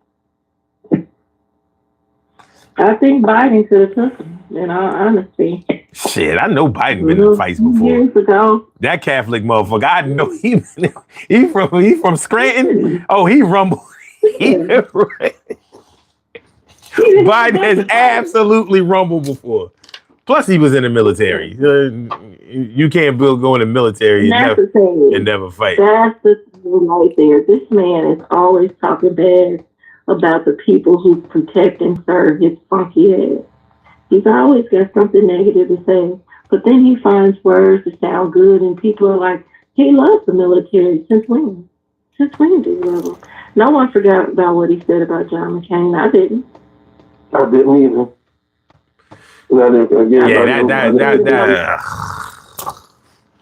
And see, and this is what I'm talking about with the enabling. There's no way he should have got away with that. There's no way you can, somebody who never served to be able to get away with that shit. No, I would if I was even in the service, if I was a general in the service right now, I would have resigned my position when he said that shit. Because you cannot trust him, you cannot be around him, you can't see him, because at the end of the day, if you feel that way about John McCain, you pretty much don't give a fuck about none of us. I want to know how. I would like to see how many Vietnam POWs voted for Trump after hearing that shit. I know in the county, that's all I seen was Trump on Trump stickers and Trump flag. But I'm talking about POWs. Yeah. Because prisoner of war. Yeah. Because that's not an experience that most of us. That's not an experience that most of us can speak to. You know what I'm saying? Like, remember what he said about them. He said they were losers. I had a cousin. One of them was taught or died. They were losers. So I don't see them voting. I had a cousin that was kidnapped before and held for ransom over drugs, and he survived it. But they didn't fuck him up. They didn't waterboard him. They didn't, you know what I mean? They didn't have him in some nasty ass swamp water. You know what I'm saying? Up to probably right his bottom lip and shit, to the point where you either gonna drink some water or drown in something. You know what I mean? Shit, motherfuckers wasn't playing around. Shit, John McCain. You know what I mean? Listen, I don't martyr anybody, but that motherfucker didn't have use of his left arm or his right arm, because they broke the shit and he never fixed it. Mm-hmm. Like, you gotta understand that 5 years as a POW. He said, "I like my heroes that don't get caught." Man, 5 years as a get caught are losers. Troy, I could imagine myself begging for them to kill me. 5 years as a POW, begging, like, please, just go ahead and do it. And they ain't gonna do it. Finish me off, man. Just finish me off, bro. Please. And that's why they wouldn't do it. Like, no, that's why they call it torture. No, we're gonna keep you just we're gonna nourish you just enough to keep you alive, just enough for you to, you know what I mean, consider telling us what we want to know and all of that shit. Nah, man. Did y'all ever see that movie? No, you ever see that? President could have gotten away with that. No other sitting president could have. No other politician. No other random person. No one could get away with saying that. But somehow this man was able to get away with saying it before he was president. Yeah. Like how? Be the president. Yo, did y'all? You do know last year he said he liked his soldiers not to. He liked his heroes not to get caught. He liked his. If you get caught, you're a loser. You're not a hero. He also said that last year. He confirmed that. Yeah. So you know who else used to say that? Hitler used to say that. Oh yeah. Yeah, well, you got to realize what his heritage is. I just thought about that a couple of days ago. He's from Germany. His family's from Germany. They are. You understand? Mm. So, I mean, he takes a liking to where he comes from, and that's why it takes me out when people don't sit back and realize the person he is and what he's been reading and who brought him up. The apple don't fall from the tree. It stays in midair because he's just like his racist ass, bitch ass father. Yeah. What he loves to say is not somebody being an immigrant. That's his favorite word. Yeah, well. Sir, where the fuck you come from, sir? So he did that. Do you realize he did that shit while there was a soccer team that was behind him? He was doing that. He was asking them about transgender women playing for soccer teams. Oh my God. That was Did you so see embarrassing. They were so uncomfortable. You see the one guy, he just looked, he couldn't believe it. He put him on the spot, and he was so stunned, like, I can't believe. And the coach was like, he tried to look in for the young men, but even he was like, what is happening here? We didn't come here for this. And That's not even half of it, joking and laughing like they were entertaining. Did you see the part He joking and laughing like they were entertained with him? When he asked them to put the new flagpoles up, and then the people that put the new flagpoles up, he turns around and say, "Are y'all immigrants? Y'all got your papers, right?" And then he started laughing. Did you see their faces? Did you see how uncomfortable they looked? Did you see how uncomfortable they looked? And then the one guy was looking like this is an idiot. We are here with an idiot. Him in his fucking face. Yeah, hold on, like y'all. everyone who's standing behind him always looks uncomfortable.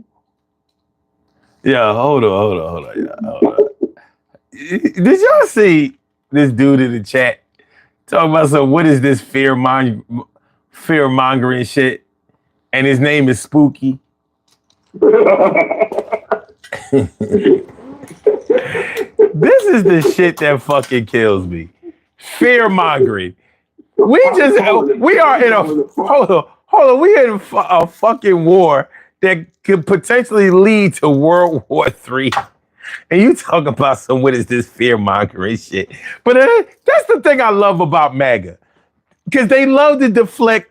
You know, anytime you start kicking facts or making correct comparisons, they want to say, "Yo, what is this fear mongering shit?" Like they not afraid of nothing, motherfucker. What? Evidently, you're afraid of democracy. You're afraid of equality. You're afraid of fairness. You're afraid to share. What the fuck are you talking about? Hey, Spooky. What did you ask us the other day? What did you ask us the other day? And look. These motherfuckers don't know that.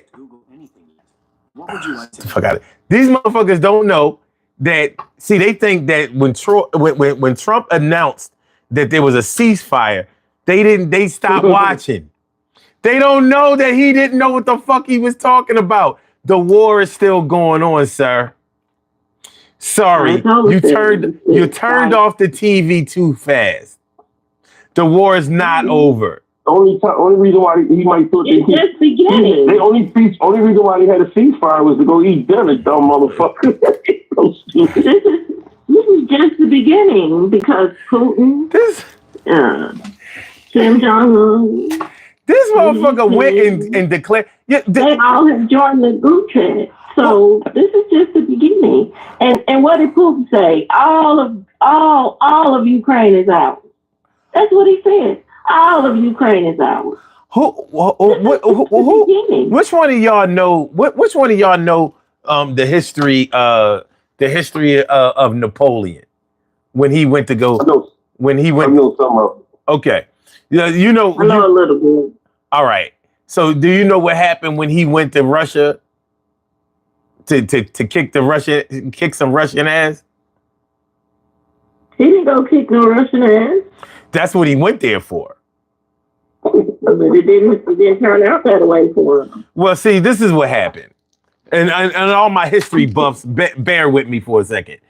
All right, so you know Napoleon always had he had this mission to take down all of the European monarchies. You know, him who stood at 4'2", his little 4'2" self. Go ahead. Actually, he wasn't that short. He was about 5'7". He's still little. We be talking about the Napoleon complex like he was under 5 feet. He's about 5'7". I mean, I don't know, but anyway, he went to him and all of the king's horses and all the king's men trekked their ass up all the way up to Russia. Now you know how far away Russia is from France, and they fucked up in two ways. First of all, the Russians knew that they were coming, so when they made it to Moscow, nobody was there. The Russians went up in the hills. they hid and all of that. And the French was up there like, oh, yeah, I told y'all, they don't want none of this. And it was near, the winter in Russia starts around August. Oh, yeah. Maybe the end of July. And it's a different kind of winter than we could ever imagine. So they hid up in the hills and waited until it started getting cold and fucked Napoleon and them up bad. Mm-hmm. They either got killed or they froze to death. They was not ready for no Russian winter. And so he had to turn tail. He had to turn tail, went back to France and said, I declare peace. This is literally what happened. He went back to France and said, I declare peace. Everything is good. No more fighting. But the word got out. We whooped their ass and sent what was left of them back home. Fucked up. They was starving. They was improperly dressed. They didn't have food. It was bad. So they lied, since he figured it wasn't no internet, wasn't no TV, wasn't no radio. Who was going to know that we lost in Russia? Like, we went up there and made a treaty with them and everything was cool. So, yeah. So my man Jason Sloan is in the house. He said attacking Russia didn't work out well for Napoleon or the Nazis. That's what I'm saying. You think it's cold wherever you are in Europe. You go up to Russia, it's a whole day. That's cold. That's cold on cold. That's like the North Pole. That's like the North Pole and South Pole mixed. And they used to that shit. It ain't nothing. It's dark when it's cold. Why do you think they drink so much vodka? Man, listen. So they knew all we gotta do, like, we just gonna move back and bring them more in and just wait. Start getting cold up that bitch, then we just start slapping them around, shooting them, stabbing them. That shit was ugly. But yeah, so I use that example because this is basically what Donald Trump is doing. He's so ready to declare victory because he's shook. He knows. But he told them he was coming. That's what he told them. What I'm saying, wait a minute. Wait a minute. It's like slapping an experienced boxer. Yes, you slapped him, but he's going to punch you, and it's going to be different. Your slap barely turned his head, but his punch is going to dim your lights. You're going to wake up later on like, yo, what happened? So and that's why, as he was saying that, Colin, we got to have peace. They said, well, let's bomb the U.S. Base here. Let's do this. So that's how that turned out.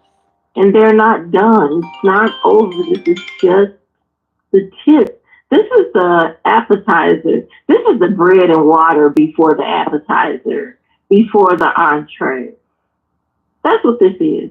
This is the bread and water before the appetizer. Well, it's the same thing. It's also the same thing that George W. Bush did after they went to Iraq. They all said, well, we're going to Pakistan now to look for bin Laden, so we get ready to go and bomb him right now. And gave them almost about five or 6 days to get out of Pakistan. So you called the shot on you warning them. All right, well, yo, we coming to y'all now. So, I mean, it's the same exact shit. You would think that Donald Trump would love Muslim countries right about now, considering how he kissed the ring over in Saudi Arabia and got that damn plane. Well, that's going to go bad for him, too, because he got right in there with the prince and walking around with people who don't even know the language. They want to take that motherfucker is... He's laughing and talking and laughing and laughing. He is easily compromised. And when you're dealing with somebody who will do anything, who will sell out anybody for the money, you know you're dealing with a snake. You're dealing with somebody who know, you know, somebody like Trump expects undying, unwavering loyalty, but can never give it. Is not even interested in offering that to anyone else, but he expects that from everyone else. And that's why it puzzles me how you can follow this motherfucker. I just don't get it.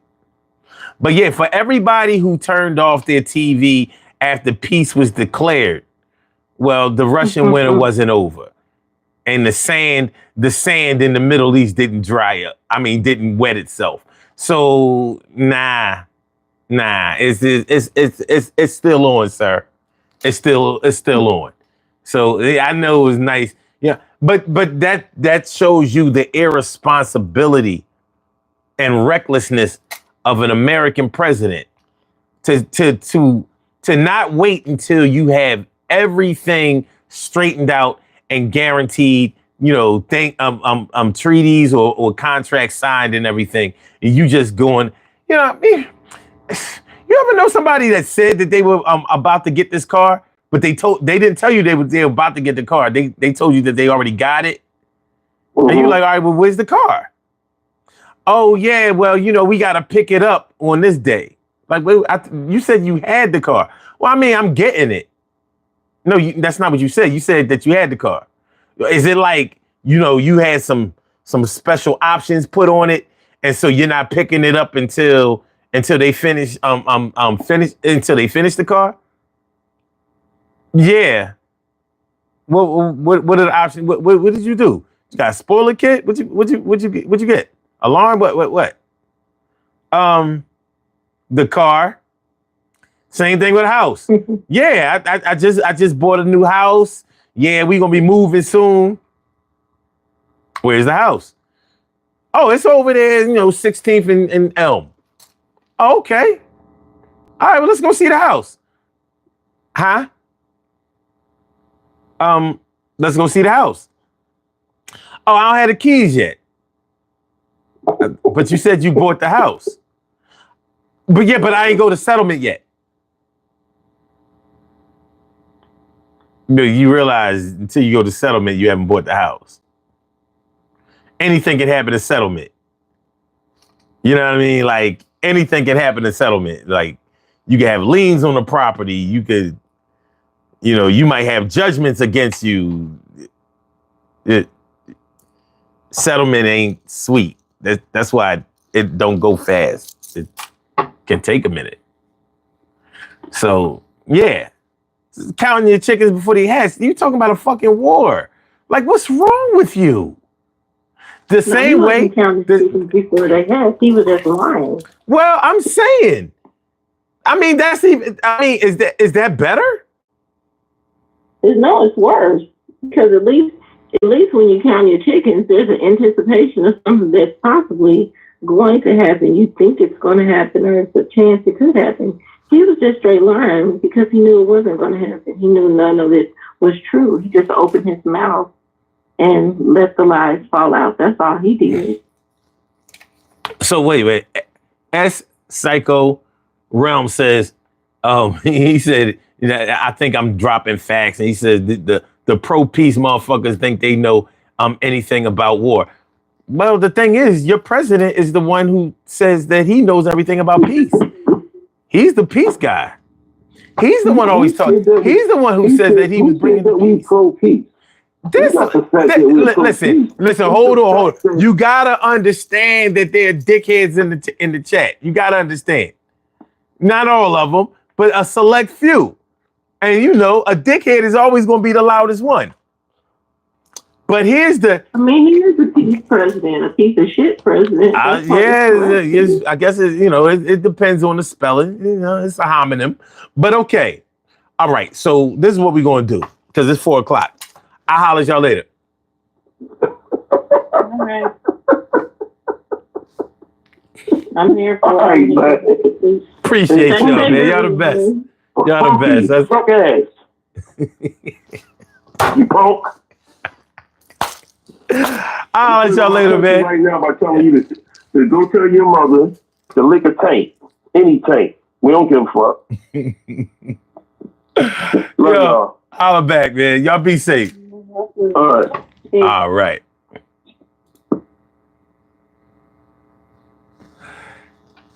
Ah, boy. Okay. We have some birthday shout outs to do. Some people were born on this glorious. Hold on. Before I do the birthday shout outs, let's take a look at this poll. Let's see. Out of 120 votes, what do you think is ultimately going to happen with the U.S. in the Iran conflict? Happen with the U.S. in the Iran conflict. All right. 21% of people believe that we will enter the war full scale and win. 23% believe that Trump will find a way to back out. 43% says that Iran and Israel will ceasefire. And I bet y'all thought that happened earlier today.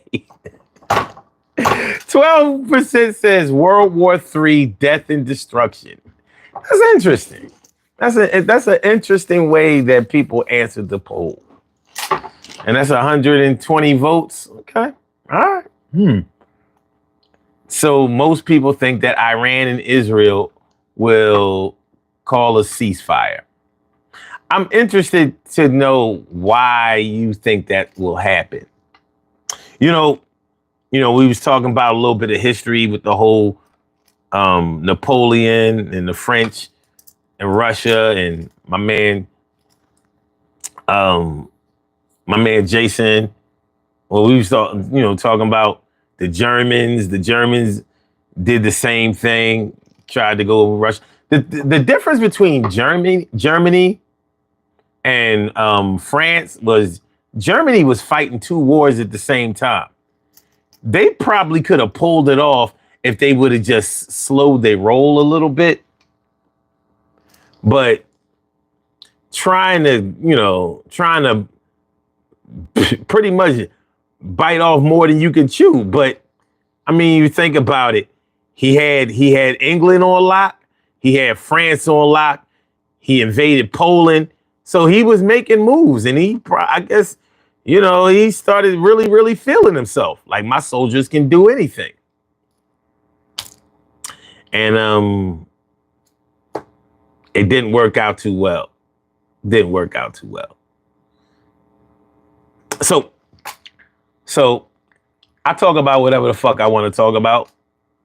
And trust me, I'll stand by that. So, listen, you ain't got to be here. There were people here when you came here. There'll be people here when you leave. But none of us are going to be here too much longer. We're going to do these birthday shout outs. And then I'm going to let you good people either get ready to go to work or get ready to go to bed. We have some birthday shout outs to do. Some people were born on this glorious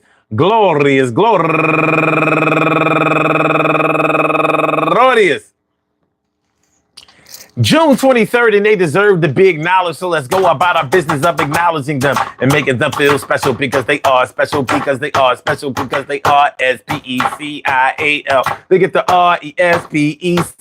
They are S-P-E-C-I-A-L. They get the R-E-S-P-E-C-T. They are S-P-E-C-I-A-L. They get the R-E-S-P-E-C-T. They get number one out the box. My girl, Sakina Stewart.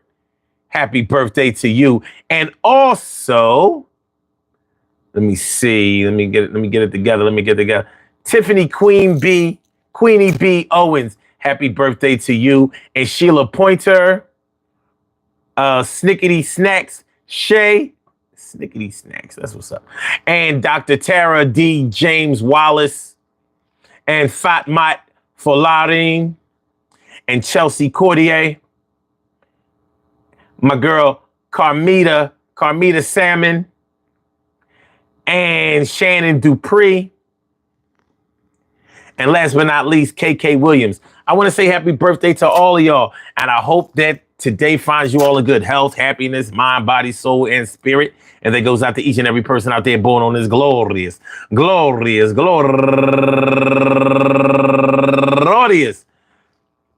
June 23rd, anywhere out there in the world, worldwide, internationally, and universally. All of y'all go ahead and turn up. Turn up. But don't turn up too loud. Just turn up loud enough so everybody can hear you. Rock out. Rock on and do the damn, to rock out. Rock on and do the damn, rock out. Rock on and do the damn thing. You do your thing, y'all. Represent the queens and kings. You do your thing, y'all. Represent the queens and kings. Good things happen to those who wait. Great things happen to those who grind. And anything can happen to those who go for theirs. So go hard, go for yours. And remember, I don't know how much more you're going to be able to take from this guy, man.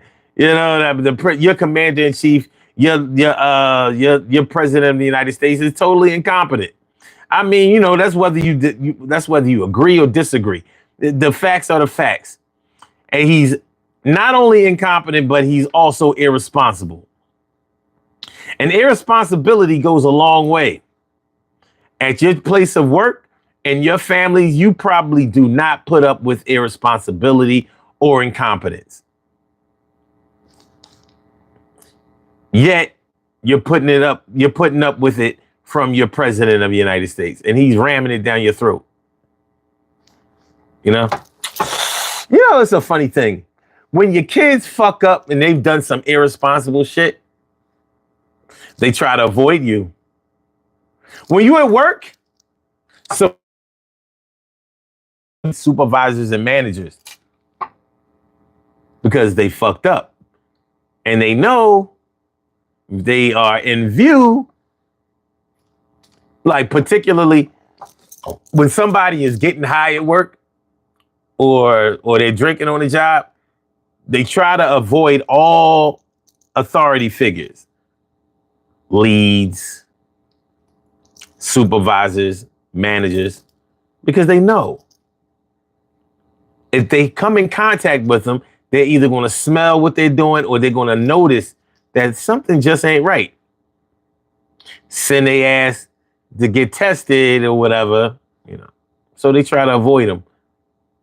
Well, your president does not fear you, so he fucks up and he goes and sits right in your face and blames it on somebody else. He'll tell you that it's the other guy. It's a hell of a phenomenon. We've really never seen anything like this before. I feel like I'm him because he's always talking about, you know, nobody has ever seen anything like this before. My man Jason says totally incompetent. And that's a crazy thing because, you know, I'm not one of those people who runs around calling him stupid or whatever, because you have to be intelligent in order to become president of the United States. There's no way you can do it on your own. But just because you're intelligent doesn't mean that you're competent. Competent means knowing what you're doing. So if you've ever started a job in a new field where you may have been qualified to do the job, but you haven't been trained to do a job, until you learn how to do the job, you're incompetent. So your competency builds as you learn how to hone your skill and do better and be more productive. That's what competency is. Competency is not fucking up your budget and stretching it so far that you could never ever recover. Competency is not entering a violent conflict or entering a war based on the provokings of an ally that probably shouldn't be an ally. That's not competency. Competency is not ignoring all expertise in areas where you are not an expert at all and expecting for everything to just magically work out and for everybody to be on board. You know, certain things like implementing tariffs and totally ignoring the fact that it will raise inflation. That's not competency. I'm sorry, you can flip it any kind of way that your dangerously loyal ass wants to, but that's not competency. I'm sorry. It's not. That's not competency. There are other adjectives that you can use to describe it, but competent ain't one. If you can throw on an I and an N in front of competent and you'll reach your goal when you're talking about him. He's totally incompetent. All right, anyway, but you like him. I don't. And we're stuck with him until worse comes to worse. And you can expect worse to come to worse. Peace to all my day ones, my everydays, and my brand news. I love y'all to death. Resuscitate y'all. I love y'all right back to life. We will be back tomorrow night with another Daily Go Get 'Emism show, but we won't be talking about politics, and I can promise you that. I hope y'all enjoyed listening to this show as much as I enjoyed broadcasting it. Please hit the like button, share the show, subscribe to the channel if you haven't subscribed to the channel yet. I'ma holler back. Y'all have a good night. Please be safe. Peace.